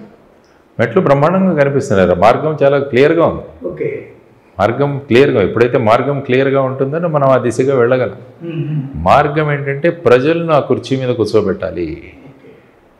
మాకు గ్రామ సర్పంచులు ముఖ్యం, సీఎం ముఖ్యం కాదంటాను నేను. మరి కావాలిగా, మరి ప్రభుత్వం నిధులు వాళ్ళకి ఇవ్వకుంటే ఏం చేస్తారు పాపం? సచివాలయం ద్వారా చేస్తున్నారు. సర్పంచ్ ఈ లోకల్ రిప్రజెంటేటివ్. మనం 73, 74 రాజ్యాంగ సవరణ ఎందుకు తెచ్చుకున్నాం? లోకల్ సెల్ఫ్ గవర్నమెంట్ తీసుకురావడానికి, స్థానిక స్వపరిపాలన తీసుకురావడానికి మనం తీసుకొచ్చి. అందుకనే జై భారత్ నేషనల్ పార్టీ చెబుతోంది మాకు సర్పంచులు ముఖ్యం. జై భారత్ నేషనల్ సచివాలయాలు ఉంటాయి కదా, సచివాలయాలు. కానీ ఎవరు నడుపుతారు దీన్ని? సర్పంచ్ నడుపుతాడు. వాలంటీర్ నడపడు, వార్డ్ సెక్రటరీ నడపడు. వ్యవస్థను ఎలా పని చేయించాలన్నది గుర్రం మీద కూర్చునే రౌతు మీద ఆధారపడి ఉంటుంది. గుర్రం ఎలా అవుతుంది? The reign should be in your hand. ఆ రీన్స్ మన చేతిలో ఉంటే మనం గుర్రాన్ని ఎలా నడిపించాలో నడిపించవచ్చు. కాబట్టి సర్పంచ్ ప్రతి గ్రామానికి 1 నుంచి 2 కోట్ల రూపాయలు మేము ప్రామిస్ చేస్తాం ఖచ్చితంగా జై భారత్ నేషనల్ పార్టీ వస్తే. ఆ విధంగా డెవలప్ చేస్తాం. గ్రామాలు బాగుండాలి, గ్రామాలు బ్రహ్మాండంగా తయారవ్వాలి. పవర్ కాన్సన్ట్రేషన్ ఇప్పుడంతా జరుగుతున్నది ఏంటంటే మన రాష్ట్రాల్లో సెంట్రలైజేషన్. ప్రతిదీ సీఎం గురించే మాట్లాడతారు, ప్రతి విషయము సీఎం. ఇది ఉండకూడదు ప్రజాస్వామ్యం. ప్రజాస్వామ్యంలో ఎవరి భూమికి వాళ్ళు పాటించాలి. అసెంబ్లీ నడపాలి, మీరు చట్టాలు చేయాలి, అది మీ బాధ్యత. మీ స్థానిక స్వపరిపాలన ఎక్కడైతే ఉంది, మున్సిపాలిటీస్ ఉన్నాయి, కార్పొరేషన్లు ఉన్నాయి, గ్రామ సర్పంచ్లు ఉన్నాయి, వీళ్లకు ఫండ్స్ ఇవ్వండి. టెక్నికల్ పాయింట్ ఏంటంటే మన రాజ్యాంగ స్ఫూర్తి ఏంటంటే అసెంబ్లీని అక్కడ ఉన్న సభ్యులు నడపాలి, సీఎం గారు. పార్లమెంట్ని పిఎం గారు, పార్లమెంట్ సభ్యులు, ఎంపీలు నడపాలి దేశాన్ని. కానీ పెట్టిన రూల్స్ ఏమో ఇప్పుడు నాకు రాజ్యసభలో మీరు ఇంతకన్నా 4 సార్లు ఛాన్స్ వచ్చింది హోదాని అడగడానికి. మరి నాకు ఆ రాజ్యసభలో అక్కడ జనం లేకపోతే నేనేం చేయాలి? అందరూ నా వాళ్ళు అయిపోయి ఉండాలన్న కోరికలు కలెక్ట్ చేస్తే కూడా ఇదే రాజ్యాంగము, ఇదే రూల్ కదా. ఈ డిఫరెన్సియేషన్ని మనం ఎలా అర్థం చేసుకోవాలి? అదే దురదృష్టకరం. అందుకనే అంబేద్కర్ గారు, మళ్ళా అంబేద్కర్ గారి మీదకి వస్తాను. ఆయనే అన్నాడు, రాజ్యాంగం మొదలుపెట్టినప్పుడు ఆయన ఏమన్నాడంటే, వ్యక్తి పూజ అన్నది మీ మతంలో ఉంటే అది మిమ్మల్ని మోక్షానికి తీసుకెళ్తుంది. అంటే ఒక భగవంతుని నమ్ముకొని పూజ చేసుకుంటే మిమ్మల్ని మోక్షానికి తీసుకువెళ్ళచ్చు. కానీ రాజకీయాల్లో వ్యక్తి పూజ ఎప్పుడైతే వస్తుందో అది అరాచకానికి దారితీస్తుందన్నాడు. ఇప్పుడు ఎక్కడ చూసినా చూడండి వ్యక్తి పూజ జరుగుతుంది. కాబట్టి మనం ఏమంటున్నాం అంటే ప్రజలకు ఈ వ్యక్తి పూజ రాజకీయాల నుంచి మనం బయటపడాలి. ప్రతి ఎమ్మెల్యే కూడా వాళ్ళ భూమికను వాళ్ళు నిర్వహించాలి, ప్రతి సర్పంచ్ వాళ్ళ భూమికను నిర్వహించాలి. ఆ విధంగా జై భారత్ నేషనల్ పార్టీ ఆలోచిస్తుంది. It will not revolve. CM అంటే జై భారత్ నేషనల్ పార్టీలో చేంజ్ మేకర్, చీఫ్ మినిస్టర్ కాదు, చేంజ్ మేకర్, మార్పు తీసుకొచ్చే ఒక వ్యక్తి. ఆ విధంగా మనం ముందుకు వెళ్ళబోతున్నాం అన్నమాట. మీరు జనసేనలో ఉన్నారు, జనసేన మీద ఉన్న కులముద్ర కూడా మీకు తెలుసు. ఇప్పుడు 2, 3 అయినాయి, రెడ్డి, కమ్మ, వెలమ, 3 పాలిత కులాలు అయినాయి. ఇంతకుముందు ఎవరున్నారు ఏందో ఇప్పుడైతే రన్నింగ్ అయిపోయింది. రెడ్లు, కమ్మలు, వెలమలతో పాటు కాపులు. ఇప్పుడు పెద్ద గొప్ప గొడవగా ఏం నడుస్తుందంటే మేమెప్పుడు, మాకెప్పుడు, మేమెంత, మాకంత ఇది. ఈ పాయింట్ ఆఫ్ వ్యూలో కాపులు ఎందుకు రాజకీయంగా వెనకబడ్డట్టు మీరు అనుకుంటున్నారు? అంటే టాప్ చైర్లో కూర్చోవడం ఎప్పుడు. ఎందుకంటే సామాజిక వర్గాల కన్నా సమాజం చాలా ముఖ్యం. ఎందుకంటే ఏ పార్టీ కూడా ఒక సామాజిక వర్గం వల్ల అధికారం చేజిక్కించుకోలేదు. అందరూ కలవాలి, అందరూ కలిసినప్పుడే అందులో ఎవరు ప్రజా సమస్యలను రిప్రజెంట్ చేస్తారో వాళ్ళు ఆ కుర్చీలో వెళ్ళి కూర్చుంటారు. జస్ట్ మనం ఆ సామాజిక వర్గానికి చెందినంత మాత్రాన మనం ప్రజల్లో ఆ యాక్సెప్టెన్స్ అని తీసుకురాగలి. ఎస్, స్టేట్స్మెన్షిప్గా ఈ లీడర్ బాగుంటాడు అన్నది అందరూ అనుకోవాలి. ఒక సామాజిక వర్గం అనుకుంటే అవ్వదు. ఎప్పుడైతే మీరు అందరినీ కన్విన్స్ చేస్తారో ఇవి బయటికి తీసుకొస్తే అప్పుడు ఆ విధంగా ముందుకు వెళ్ళవచ్చు. సార్, ఈ రోజున మోడీ అనే ఒక పెద్ద జీవితానికి పర్సనాలిటీ, పవన్ అని ఒక సీటు కూడా లేని ఒక పర్సనాలిటీ, మొన్న కూడా అన్నాడు, నేను ఏ వార్డు మెంబర్గా కూడా గెలవకుండా పోయి ప్రధాని గెలుస్తున్నా అంటే మీరు ఆ పవర్ వాళ్ళు ఏం గుర్తించారు? అక్కడ వెనకున్న 29% కాపు ఓటు బ్యాంకుని గుర్తించారు. మరి ఇంత ఐకానిక్గా అతను వెళ్తున్నప్పుడు కాపులు ఈయన వెంట ఎందుకు లేనట్టు? వాళ్ళకి మళ్ళీ కోరిక కూడా ఉంది, ఏది మనం ఎప్పుడు సీఎం కావాలి. కొందరు అయితే కాపు సంఘాలు ప్రకటిస్తారు, మా వాడిని ఎవరు సీఎం చేస్తారో వాళ్ళని మేము సపోర్ట్ చేస్తాం, అది ఏ పార్టీ అయినా. నేను మళ్ళా స్పష్టంగా చెప్తాను, ఏ ఒక్క సామాజిక వర్గం కూడా అందరి సహకారము లేకుండా మోడీయే గుర్తించాడు, బీజేపీయే గుర్తించింది, ఇక్కడ ఇతని వెనక ఇది ఉంది కాబట్టే మేము ఇతన్ని కలుపుకోబోతున్నాము. ఎలక్షనీరింగ్ ఇతనికి తెలియకపోయినా, ఇతని పార్ట్ టైమర్ అయినా అంటే ఒక హై ఎండే గుర్తిస్తుంది. ఏమని? కులము వాళ్ళు లేరు, కులము మతము లేకుండా లేదు. ఈ క్రమంలో వీళ్ళు మార్చుకోవాల్సింది ఏమైనా ఉందా? మాకు అధికారం కావాలి, కులానికి రాజ్యాధికారం కావాలి. ఒకటి అనుకుంటే అవ్వదు, అందరినీ కలుపుకొని వెళ్ళగలగాలి. నేను ఎప్పుడు అదే చెప్తాను, సామాజిక వర్గాలు కాదు సమాజం చాలా, సమాజంలో ఉన్న అన్ని వర్గాలు కలిసినప్పుడే మనకు ఓటింగ్ వస్తుంది. ఏ ఒక్క సామాజిక వర్గం కూడా అందరినీ కలుపుకొని వెళ్ళగాలి. నేను ఎప్పుడు అదే చెప్తాను, అందరినీ కలుపుకొని వెళ్ళగలిగే సమాజాన్ని మన వెంట తీసుకునే ఆలోచనలు మనలో ఉండాలని నేను ఎప్పుడు చెప్తాను.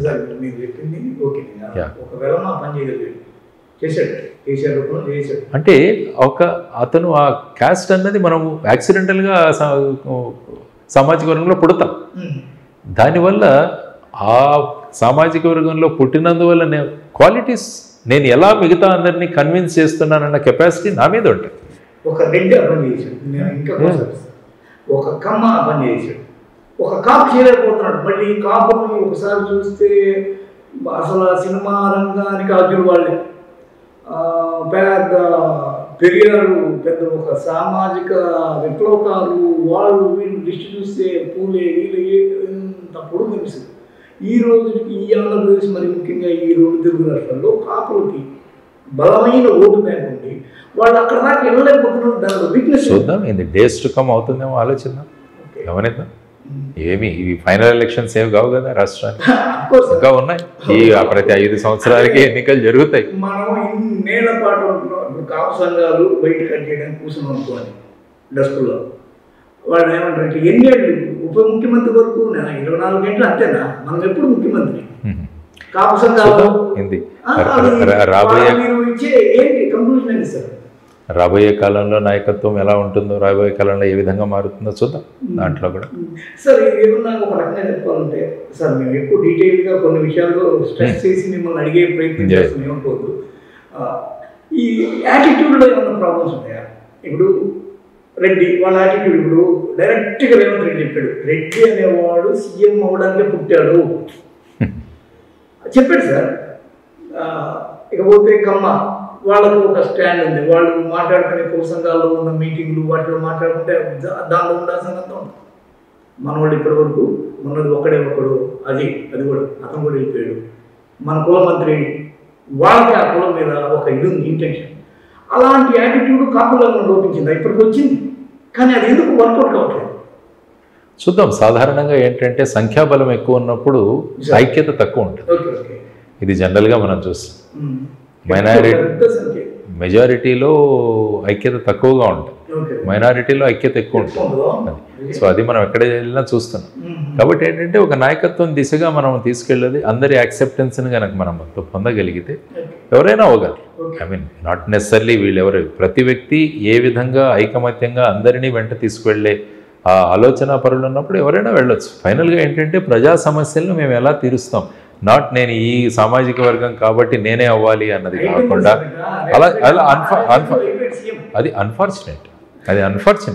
జగన్ రెడ్డి కూడా తను పర్సనల్గా తీసుకున్నాడు కాబట్టి కష్టాలు పడి వాళ్ళ అయితే వద్దయ్యా బాబు నేను జైల్లో పెట్టే రాజకీయం ఎందుకయ్యా బాబు, రా వెళ్ళిపోదాం పాట, రేపు నేను మా నాన్న తర్వాత అంత పెద్దోడు నయ్యి చూపిస్తా అని పర్సనల్ తీసుకున్నాడు. మేబీ పర్సనల్ డిటర్మినేషన్స్ వేరే విషయం, కానీ చంద్రబాబు అనేవాడు పర్సనల్ తీసుకున్నాడు. అంటే ఏమవుతుందంటే ఇంకా ఈ రాజకీయాలే ప్రొఫెషన్ అయినప్పుడు అల్టిమేట్గా ఆ కుర్చీ ఎలాగైనా కూర్చోవాలన్న దీంట్లో ఉంటుంది. సో ఆ విధంగా ముఖ్యంగా నేను చెప్పాను, ఈ రాష్ట్రంలో 2 కుటుంబాలు దీన్ని తీసుకురావాలన్న కాన్సెప్ట్కి వచ్చింది కాబట్టి దీన్ని బ్రేక్ చేయాలి. దాన్ని బ్రేక్ చేయాలంటే ప్రజల ఆలోచనలు మార్చాలి.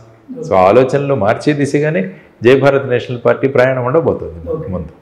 రాజకీయ ఎన్నికలు అంతే కదా సార్. కానీ అన్ఫార్చునేట్గా చైర్ అంటున్నాము, అయిపోయింది అంతే. కానీ చైర్లో కూర్చున్నప్పుడు మన ఇంటెన్షన్స్ సరిగా ఉంటే బ్రహ్మాండమైన మార్పులు తీసుకురావచ్చు. ఎస్, అల్టిమేట్గా ఎలక్టోరల్ పాలిటిక్స్లో chair and position is very important. కానీ means are also important.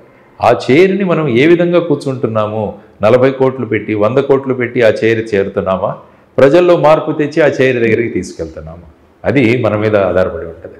Sir, మీరు ప్రజల్లో మార్పు అనేది ఒక కరోనాకి మందు కనిపెట్టడం లాంటిది. నేనేంటంటే భయంకరమైన ఆశావాదిని. నేను ఒక భయంకరమైన ఆశావాది కాబట్టి ఆశావాది తత్వం నాకు వెళ్తుంది. అందుకని మొన్న ఒక చోట చెప్పాను,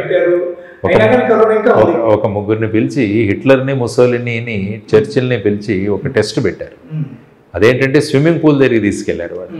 ఆ స్విమ్మింగ్ పూల్ మీద ఒక కారు బొమ్మ వేశారు. ఆ బొమ్మ వేసి వీళ్ళకి చెప్పింది ఏంటంటే ఆ కారుని ముంచేయాలి లోపలికి. ఇంతేనా అన్నాడు హిట్లర్. గన్ను తీసుకొని ఫైర్ చేశాడు. అది దానికి తగిలి అది కొంతసేపు లోపలికి వెళ్ళి మళ్ళీ పైకి వచ్చేసి. ముసోలిని అన్నాడు, ఇంతేనా అన్నాడు. ముసోలిని బాగా పెద్ద హ్యాట్ ఒకటి పెట్టుకునేవాడు, మిలిటరీ హ్యాట్, ఇంత పెద్దగా చాలా బరువైంది. అది తీసుకెళ్లి దాని మీద వేశాడు. దాని మీద వేయగానే వెళ్ళిపోతుంది కిందికి అని. వెళ్ళాలి, కొంచెం వెళ్ళింది, మళ్ళీ బాయన్సీ వల్ల పైకి వచ్చింది. చర్చిలు ఏం చేశాడంటే అక్కడ వాడిని ఒక స్పూన్ తీసుకురా అన్నాడు. ఆ స్పూన్ తీసుకొని స్విమ్మింగ్ పూల్ గట్టు మీద కూర్చొని ఒక్కొక్క స్పూన్తో నీళ్లు బయటికి తీయడం మొదలుపెట్టాడు. టైం పట్టింది, కానీ నీళ్ళన్నీ ఖాళీ అయిన తర్వాత అది మునిగింది. కాబట్టి దానికి ఓపిక కావాలనుకుంటున్నారు. Time taking, it is time taking. ఆ టైం టేకింగ్కి we are ready, no problem. But ఆ ఓపిక కావాలి. ఇన్స్టెంట్ ఇప్పుడు హిట్లర్ వీళ్ళందరికీ ఏంటంటే ఇన్స్టెంట్, ఒకటి గన్ వేసాడు, ఒక టోపీ వేసాడు. ఎస్, ఇది కూడా ప్రాక్టికల్ పాసిబుల్. అసలు మీరు చెప్పిన స్టోరీలో చర్చిలో స్పూన్ తీసుకోవడం కూడా నాకు కామెంట్ అనిపించింది. ఎందుకంటే ఇంకొద్ది పెద్ద వస్తువు తీసుకుంటూ అంటే స్పూన్ అంటే మామూలు మీ చిన్న స్పూన్ కాదు, గరిటె. అయితే కేసీఆర్ కామెంట్ చేస్తుంది, పార్టీ పెడితే దాన్ని కరెంటు కట్టడమే ఎంతో కష్టం రా నాయన, అలాంటివి మీరు పార్టీలు పెడతా అంటారు, ఎన్ని కష్టాలు పడ్డారు నాకు తెలుసు అనేది ఒక ప్రాక్టికల్ కామెంట్.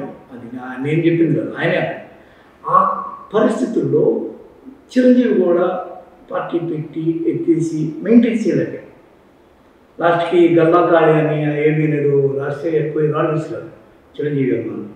ఆ తర్వాత పవన్ కళ్యాణ్ కూడా ఏమంటాడంటే పార్టీ నడపడం చాలా కష్టం, పదవి నడపడం చాలా పెద్ద విషయం, ఏ పెద్ద అంబానీలో దాన్ని నడపాల్సింది నేను నడుపుతానని కామెంట్ చేశాడు. ఈ క్రమంలో మీరు పార్టీ పెట్టారు, దీన్ని మెయింటెన్స్ కానీ నడపడం కానీ మీరు ఈ టాస్క్ని ఎలా తీసుకుంటారు? వేసుకున్నాం. 5 రూపాయలు ఛార్జ్ మా పార్టీ మెంబర్షిప్. మేము కొద్దిగా వేసుకున్నాం, మాకున్న పెన్షన్ల డబ్బుల్లో కొంత వేసాం, మిత్రులందరూ వేసుకున్నాం, చిన్నగా నడుపుకుంటూ వెళ్ళాం. డబ్బు ఖర్చు అవుతుంది. ఆ ఖర్చులు మా దీంతోనే పెడతాం. మా ఇవి అందులోనే పెడుతున్నాం. ప్రస్తుతానికైతే జనాలు కూడా వస్తారు, అభ్యర్థులు వస్తారు. రెంట్ ఇది ఇక్కడ ఓల్డ్ బిల్డింగ్, ఈ విజయవాడలో ఎవరికి ఓన్ బిల్డింగ్ ఉంటుంది ఇంత, సో రెంటల్ బిల్డింగ్. సో ఇవి చేసుకుంటూ వెళ్తాం. ప్రయోగం చేసినప్పుడు మనం ఏంటంటే, నాకు థామస్ ఆల్వా ఎడిసన్ పెద్ద స్ఫూర్తి. ఓపిక్గా ఎక్స్పెరిమెంట్ చేసుకుంటూనే వెళ్ళాలి. ఫుల్ టైం అంతే. This is my full time job. Full time దీంట్లోనే ఉంటాను. సో ఆ విధంగా వచ్చి చూద్దాం. మేము ఓటుకి డబ్బులు ఇవ్వము, మద్యం పంచము, పెద్ద పెద్ద మీటింగులు పెట్టడానికి మేము జనాల్ని తరలించము. మేము మాకున్న దాంట్లో మా సోషల్ మీడియా కానీ, మీలాంటి మీడియా ఇంటర్వ్యూస్ కానీ, వీళ్ళ ద్వారా మేము ప్రజల్లోకి వెళ్ళగలుగుతాము. అంతే. కాబట్టి ఆ ఖర్చులు మెయిన్గా అవుతాయి. మెయింటెనెన్స్ మాకు మినిమం స్టాఫ్ ఎవరు కావాలో అంతే. ఎందుకంటే బాహాటంగా ఇప్పుడు ఎలా ఉంటుందంటే, ప్రజల్లో ఎన్ని బండ్లలో వస్తే తప్ప లీడర్షిప్ యాక్సెప్ట్ చేయరు అన్నది ఒక, అదేంటంటే మూసపోసిన విధానం. మేము దాన్ని బ్రేక్ చేయాలి. ది రెగ్యులర్ ట్రెడిషనల్ దాన్ని బ్రేక్ చేసి అన్ట్రెడిషనల్ మెథడ్స్లో మనం రాగలగాలి అన్న ఓ ప్రయోగం చేస్తున్నాం. లెట్ us see ఏమవుతుందో. మీరు టోటల్గా దీనిలోకి రావడానికి ఎవరు ఇన్స్పిరేషన్ సార్? ఇన్స్పిరేషన్ అంటే ప్రజలే ఇన్స్పిరేషన్. ఒక కేజ్రీవాల్ కానీ అంటే ప్రతి ఒక్క వ్యక్తులు మాకు అఫ్కోర్స్ కలాం గారు పెద్ద ఇన్స్పిరేషన్. ఆయన పొలిటికల్ కాదు, ఫైనల్గా ఆయన రాష్ట్రపతి అయ్యారు. ఆయన అనేక విషయాల్లో ఆయన చెప్పేవాళ్ళు ఎలా ఉండాలని. అఫ్కోర్స్ అల్టిమేట్లీ కలాం గారు ఈజ్ ఆల్వేస్ అన్ ఇన్స్పిరేషన్. ఆయన ఇన్స్పిరేషన్. ఆయన ఎప్పుడు కూడా ప్రజలు వాళ్ళ స్థితిగతులు మెరుగుపడాలి. మనం గ్రేటెస్ట్ సర్వీస్ ఏదైనా ఉందంటే అది పొలిటిక్స్ ద్వారా సాధ్యమని కూడా ఆయన మాకు చెప్పారు. సో దాంట్లో మీరు ఎంటర్ అవ్వండి. ఆయన అప్పటి నుంచే చెప్పేవాళ్ళు మాకు, if possible you enter politics అనేవాడు ఆయన. ఓవరాల్గా అయితే ఈ రాజకీయాలని ఎలాంటి ఫలాపేక్ష లేకుండా ఈ పని మీరు చేసుకుంటూ వెళ్ళడం ద్వారా మాత్రమే వీటిని నడుపుతారు. వీటిలో ఒక్కొక్కసారి రిజల్ట్ రాకపోయినా మీరేం పెద్ద పట్టించుకోరు. ఆశయాలతో వెళ్తాం, ప్రజలు ఫైనల్గా పబ్లిక్ డిసైడ్ చేస్తారు ఫైనల్గా. ఎలాంటి ఇప్పుడు మీరు చూస్తుంటే ఎక్కడైనా సరే మీరే సింబాలిజంగా మీరే గుర్తుగా కనిపిస్తున్నారు ఈ పార్టీకి. ఇది కావచ్చు, కానీ ఇప్పుడు ఏంటంటే ఏ గుర్తు వస్తే బాగుంటుంది అనుకుంటున్నాను. గుర్తులు మనం పంపించాం మేము, ప్రజలను మేల్కొల్పే గుర్తులు ఉంటే బాగుంటుంది అనిపిస్తుంది. మేము పెట్టిన గుర్తులు విజిల్ గుర్తు పెట్టాం, ప్రజలను మేల్కొలడం. ఆయన వారు ఇప్పుడు వాళ్ళు పార్టిసిపేట్ చేయట్లేదు కదా. ఓ బర్రెలెక్క తీసుకుంది, నేను చెప్పాను తల్లి తీసుకో అని చెప్పాను. బర్రెలెక్క విజిల్ వస్తే ఇంకా మంచిది, నీకు ప్రజల్ని నీకు సింబల్ తీసుకెళ్ళడం ఈజీ, సింబల్ ఈజీగా నువ్వు తీసుకెళ్ళచ్చు, బాగుంటుంది, అలా ప్రాక్టికల్గా బాగుంటుంది. సో ఇలాంటి సింబల్స్ కోసం లిస్ట్ వేశారు, చూద్దాం ఎలక్షన్ కమిషన్ ఏం నిర్ణయిస్తారు. కానీ ఈసారి ఏంటంటే ఎలక్షన్ కమిషన్ నేను విన్నది ఈవీఎంల మీద సింబలు పేరుతో పాటు మన ఫోటో కూడా ఉంటుందన్నారు. సో అది మార్పు, ఎందుకంటే సింబల్ మామూలుగా మాలాంటి పార్టీలకి చివరిలో వస్తుంది. సో సింబల్ని ప్రజల్లోకి తీసుకెళ్ళలేదు, కానీ క్యాండిడేట్ ఫోటో తెలుస్తుంది. కాబట్టి అది తీసుకురావాలని ఇక్కడ ఎలక్షన్ కమిషన్ కూడా మేము మళ్ళీ రిప్రజెంటేషన్ ఇస్తున్నాం. మొన్న తెలంగాణలో పెట్టారని అన్నారు, పేపర్లో చదివాను, నేను కనుక్కుంటాను ఎగ్జాక్ట్గా. అది రావాలి, దానికోసం కావాలంటే ఈవెన్ హైకోర్టుకైనా పిఐఎల్ కూడా వేస్తాం. ఎందుకంటే సింబల్స్ మిగతా పార్టీ వాళ్ళకి ఎప్పుడో వచ్చింది, మాలాంటి వాళ్ళకి చివరికి 3 వారాలు 4 వారాలు ఇస్తే ఈ సింబల్ మాత్రమే ఉంటే అక్కడ కష్టమవుతుంది మాకు సింబల్ తీసుకు. కాబట్టి ఫోటో పెట్టండి అని చెప్పి కూడా అడుగుతున్నాం. మేము ముఖ్యంగా అడగడం ఏంటంటే వాళ్ళని గుర్తులు ఈ జనసామాన్యాల్లో ఉండే ఇవి టార్చ్ లైటు, ఒక 192 సింబల్స్ ఇచ్చారు, ఫ్రీ సింబల్స్, అందులో కొన్ని పెట్టి ఇచ్చాము మేము. సో ఆ విధంగా సింబల్స్ అలాంటి చీపురు ఆల్రెడీ ఆపుకుంది కదా ఆమ్ ఆద్మీ పార్టీకి. ఉంటాయి చెప్పాం ఎగ్జాక్ట్గా, నాకు గుర్తున్న వాటిల్లో మా టీం తయారు చేసి పంపించారు. అవి ఐ థింక్ విజిల్ ఉందని నేను అనుకుంటాను, మిగతా టార్చ్ ఉందనుకుంటాను. ఇవి మామూలుగా అందరూ సెలెక్ట్ చేసుకున్నాం. బట్ అల్టిమేట్గా ఎలక్షన్ కమిషన్ ఏం నిర్ణయిస్తుందో చూడాలి. కానీ మేము అడుగుతున్నది ఏంటంటే ఫోటోగ్రాఫ్ పెట్టండి, ఫోటో ఈవీఎంలో ఫోటో పెట్టండి. సో సింబల్ బికమ్స్ ఇర్రెలవెంట్ అప్పుడు. ఇంకా అసలు మీ గురించి కానీ ఇంకేదన్నా తెలియదు కానీ ఏదన్నా చెప్పండి సార్. థ్రిల్లింగ్ ఈ రోజు వచ్చినందుకు మంచి ఎక్స్పీరియన్స్ తీసుకోవాలి. ఏం లేదు, మనం సివిల్ సర్వీసెస్లో ఉన్నప్పుడు our life is open book. మనం we don't have a private life and you have a public life, ఎందుకంటే ఇది పబ్లిక్ సర్వీస్. సరే కనీసం నా కూతురు అనుకుందాం, నా అలాంటి పిల్లలు అనుకోండి, వాళ్ళు రేపు సివిల్స్ రాయడానికి మీరు ఒక చిట్కా చెప్పండి. డెఫినెట్గా ఏదైనా గోల్ మీరు తీసుకుంటుంటే దానికి స్టిక్ ఆన్ అవ్వండి, అటు ఇటు ఆ పడవ ఈ పడవ వెళ్లకుండా హ్యావ్ ఎ గోల్ అంటాను నేను ఎప్పుడు. లైఫ్లో గోల్ పెట్టుకోండి, దాన్ని సాధించడానికి చిన్న చిన్న స్టెప్స్ మీరు వేసుకోండి. రోజుకి ఇది సాధించామని వెళ్ళుకుంటుంటే అక్కడికి వెళ్ళడానికి సులభం అవుతుంది మీకు. ఆ తర్వాత మీరు సాధిస్తున్నదాన్ని రివ్యూ చేసుకోండి, ఎంతవరకు వెళుతున్నాం మనకు ఈరోజు. సపోజ్ అందుకనే క్రికెట్ ప్లేయర్స్ కూడా గ్రౌండ్లోకి వెళితే మధ్య మధ్యలో స్కోర్ బోర్డు వైపు చూసుకుంటూ ఉంటారు. సో ఎందుకంటే అది నీకు ఏ విధంగా బ్యాట్ చేయాలి బౌల్ చేయాలని చెప్తుంది. అదేవిధంగా మనం వెళుతున్నప్పుడు మనం కూడా మన స్కోర్ బోర్డు చెక్ చేసుకుంటూ ఉండాలి. అలా అంటారు, మీరు వేసుకోండి, టేబుల్ వేసుకొని ఈ వారం ఇది చదవాలనుకున్నాను, ఇంత చదివాను, అది చెప్తే స్కోర్ బోర్డ్ మీకు చెప్తుండి ఈ వారం నువ్వు ఇంత అనుకున్నావు కానీ ఇది చేయలేదు, కాబట్టి నెక్స్ట్ టైంకి యూ బీ రెడీ అన్నట్టుగా.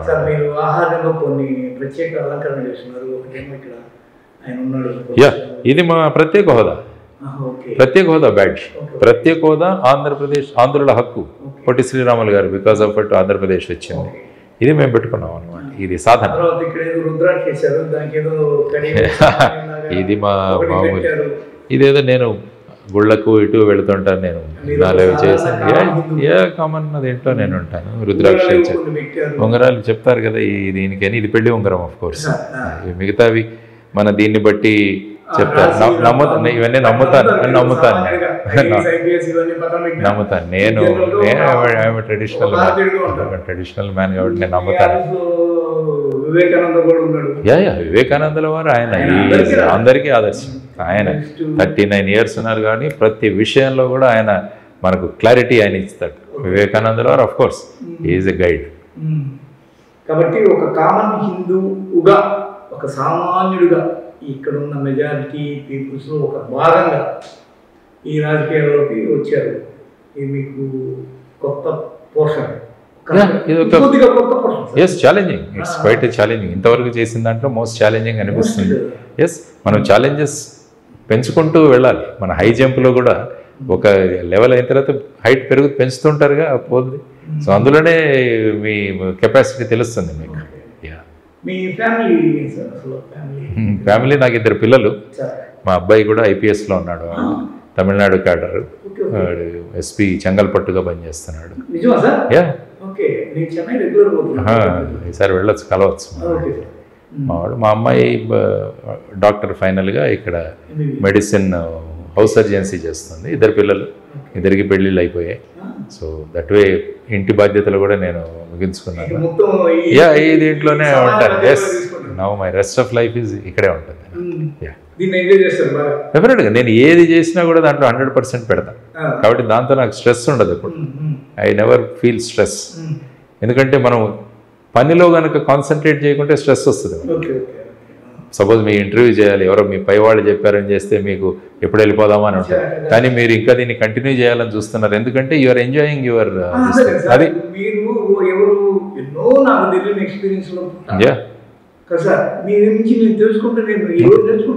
ఎట్ ది సేమ్ టైం మీరు మీ జాబ్ని ఎంజాయ్ చేస్తే మీరు at the end of the day వెళ్ళి అరే బాగా అయింది అని అనుకుంటాం మనం. సేమ్ థింగ్ నేను చెప్పింది అంటే బ్రహ్మాండంగా, ఇట్ వాజ్ ఎ వెరీ ఫ్రీగా జరిగింది. మన ఇద్దరు ఎప్పటి నుంచో తెలిసిన ఫ్రెండ్స్ మాట్లాడుకున్నట్టు మీరు ఏదో ఇంటర్వ్యూ, నేనేదో ఇంటర్వ్యూ చేయబడిన వాళ్ళు అనలేదు. నేను మనిషిగా ఒక సమయంలో మీరు ఒక సెలబ్రిటీ హోదా అని పొందిన పరిస్థితి ఉంది. జేడి లక్ష్మీనారాయణ అంటే ఆ రోజున ఒక పేరు మోగి నేనే నా చేతులతో ఎన్నిసార్లు రాసుకుంటామో తెలియదు మీ గురించి. మీ పేరు రాసుకుంటాం చాలాసార్లు రాసుకుంటారు, అది రాంకోటి రాసినట్టు. ఆ కండిషన్లో నేను ఆ పర్సనాలిటీ నేరుగా ఎదుర్కొన్నప్పుడు నాకు ఎలా ఉంటాయి, ఆ రోజుల్లో పెరిగిపోయిన ఎన్నో అనుమానాలు తీసుకోవాల్సి ఆ క్రమంలో. సో ఆ విధంగా మీరు స్టూడెంట్స్ కూడా అన్నారు కదా, స్టూడెంట్స్ ఏ పని చేస్తున్నారో మీ పిల్లలకు వాళ్ళకన్నా మనం ఏ పని చేస్తున్నారో దాంట్లో 100% పెట్టండి. అప్పుడు ఏమవుతుందంటే మనకు స్ట్రెస్ రాదు, యూ ఎంజాయ్, మనం దాన్ని ఎంజాయ్ చేయగలం. సో ఈ విధంగా ప్రయాణం జరుగుతుంది. లెట్ us see రాబోయే కాలంలో ఏ విధంగా మేము వెళ్తాము. మీ ఆశయాలు, మీ కోరికలు నెరవేరి ఖచ్చితంగా మీరు ఒక పొజిషన్లోని మా సంస్థ తరఫు కోరుకున్నాం సార్. మీరు చాలా విషయాలు చెప్పారని అనుకున్నాను నేను. మళ్ళీ చేద్దాం, కొన్ని రోజుల తర్వాత ఇంకో ఇంటర్వ్యూ చేద్దాం.